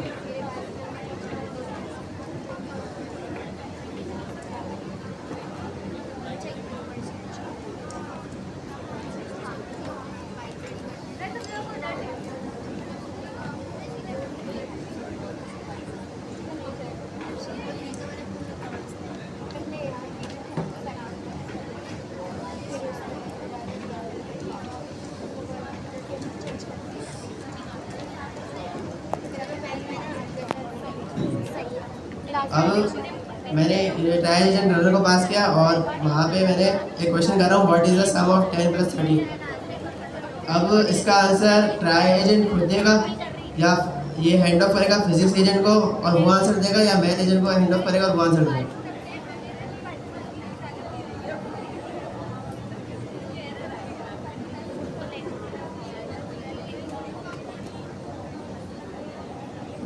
सही।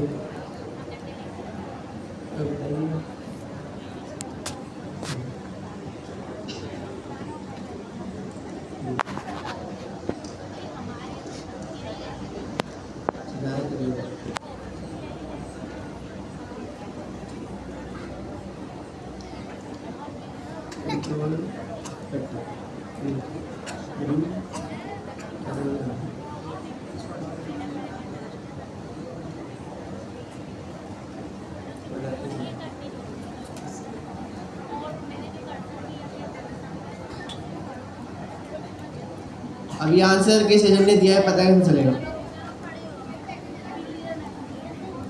किसी के पास कोई तरीका है कि इससे पता चल जाए कि ये आंसर किस एजेंट ने दिया?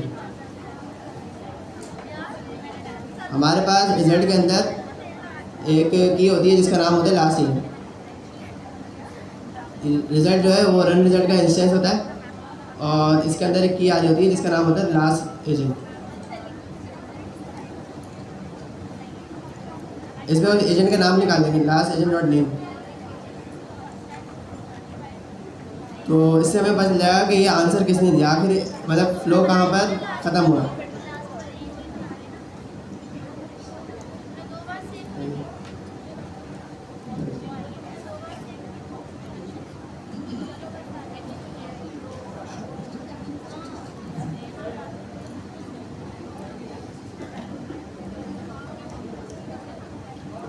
तो किसने आंसर दिया? मैथमेटिशियन ने दिया, एजेंट का नाम आ गया। तो हुआ ये कि हमारा जो ट्रायल एजेंट था उसने मैथमेटिशियन को हैंड्स ऑफ किया। हैंड्स ऑफ का मतलब ये हो कि उसने पूरा एक्सेस दे दिया कि और अपने पास से वो प्रोजेक्ट मतलब जो क्वेरी थी वो उसको हैंड ऑफ कर दी। इसका मतलब ये कि अब ये क्या नाम है जो है ट्रायल एजेंट है वो इस चीज़ से बाहर आ गया। अब वो दोबारा उस इस क्या नाम है जो यूज़र क्वेरी होगी उसका पार्ट नहीं रहा वो, ठीक है, वो पूरा एक्सेस दे दिया मैथमेटिशियन को। अब मैथमेटिशियन हैंडल करेगा कि क्या करना है उसका, तो उसने फिर उसका आंसर दिया। अच्छा एक छोटी सी चीज़ है दिखाता हूँ, ये बताए कि एलएलएम डिसाइड कैसे करता है कि किसको हैंड ऑफ करना है।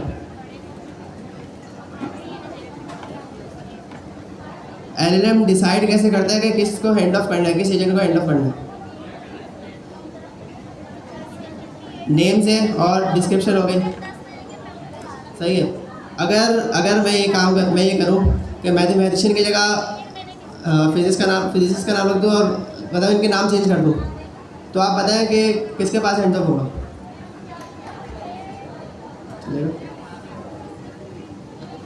इंस्ट्रक्शंस के बेस में होगा? नहीं, नेम के बेस में होता है, ठीक है।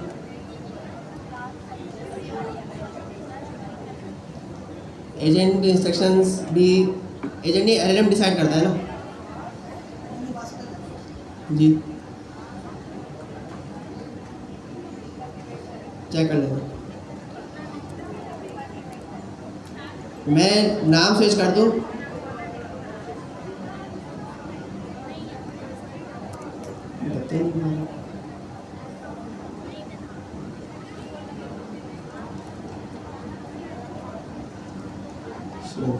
ठीक है। मैंने नाम चेंज कर दिए, अंदर सारा कंटेंट वही है, मैंने इंस्ट्रक्शन भी उसके हिसाब से दी हुई है, वेरिएबल का नाम तो फर्क नहीं पड़ता, लेकिन मैंने नाम चेंज कर दिया, ठीक है। अब मैं क्वेरी कर रहा हूँ इसके रिलेटेड, इनपुट मैं दे रहा हूँ व्हाट इज सम ऑफ 10 + 13। अब सवाल ये है कि इंस्ट्रक्शन के बेस में वो देखेगा कि भाई कौन सा एजेंट चलाना चाहिए, या नेम के बेस में देखेगा कौन सा एजेंट चलाना चाहिए, इंस्ट्रक्शन से देखेगा। देख ले, लास्ट एजेंट प्रिंट करा हुआ तो पता चल जाएगा हमें, उसका नेम आ जाएगा। मैथमेटिशियन की डिस्क्रिप्शन में किसकी लिखी हुई थी डिस्क्रिप्शन, फिजिक्स के बारे में, लेकिन उसने नेम से गेट किया कि भाई किसको चलाना है, मतलब नेम की वेरिफिकेशन ज़्यादा है। ये चीज़ टूल कॉलिंग में भी है, क्योंकि हमें पता है कि हैंड ऑफ क्या है, एक तरह की टूल कॉलिंग है। अगर हम टूल कॉल के नाम चेंज कर दें, नेम ओवरराइड करके स्प्लिट कर दें, तो वो नेम से गेट करेगा चीज़ को, टूल को, और उसके हिसाब से आंसर देगा। तो आउटपुट इस सूरत में गलत भी हो सकता है, क्योंकि टूल का आउटपुट तो हमको डिसाइड करते हैं ना क्या है।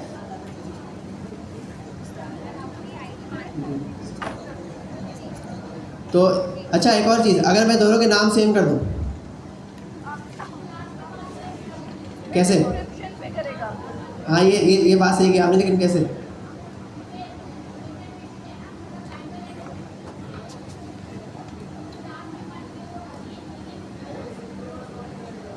नहीं, ये दो अलग वेरिएबल है ना, इसमें अलग इंस्टेंस आएगा, इसमें अलग इंस्टेंस आएगा। मैं सिर्फ नाम दोनों के सेम कह रही हूँ, इसका नाम ही मैथमेटिशियन लिख दिया, इसका नाम मैथमेटिशियन लिख दिया।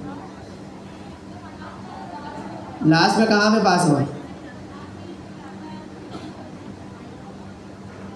मतलब आप बोल रहे कि ये वाला एजेंट चलेगा।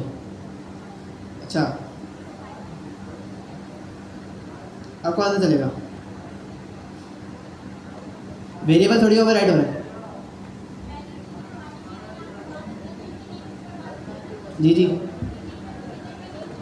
जी, मैंने दोनों नाम सेम कर दिए। अगर कर दिए टूल वैसे इसमें है ना, इसमें गेट करने के लिए ना हमें बॉक्स लगाने पड़ जाएंगे, लेकिन वैसे नॉर्मली क्वेश्चन है, अगर टूल में भी, क्योंकि टूल कॉल भी ऐसे ही होता है, अगर दोनों नाम सेम कर दिए तो कौन सा चलता है? लास्ट वाला किस सेंस में, मतलब कौन सा लास्ट वाला? तो आप यहाँ पे बोल रहे हैं कि मैथ्स वाला चलेगा। ये थोड़ा डिटेल टॉपिक। लास्ट वाला इस सेंस में, जो इस लिस्ट में लास्ट में दिया हुआ होगा ना, वो चलेगा। अब ये इंशाल्लाह कभी और समझेंगे कि क्यों चलता है। बस आप लोग ये याद रख लें कि आप किसी टीम के लीडर हैं और आपको कोई प्रोडक्ट बनानी है, इतना आप दिमाग में रखें। अब आप फिर ये सोचें आपको किन किन चीज़ों की ज़रूरत पड़ेगी। आपको ऐसे लोग भी चाहिए होंगे जिन्हें आप काम हैंड ऑफ कर सकें, आपको अपना काम करने के लिए टूल्स भी चाहिए होंगे, आपको ट्रेसिंग भी चाहिए होगी, आपको कोई गलत जो प्रोडक्ट बनवानी है, कोई गलत प्रोडक्ट के लिए अगर क्यूरी करें तो उसके लिए आपको गार्डरल भी चाहिए होगा। तो आप किसी टीम के लीडर हैं, आपको प्रोडक्ट बनानी है, अब उसके लिए आपको जो जो चाहिए वो यहाँ आप सोचते रहें, यहाँ वो चीज़ें इम्प्लीमेंट होंगी। अल्लाह हाफ़िज़।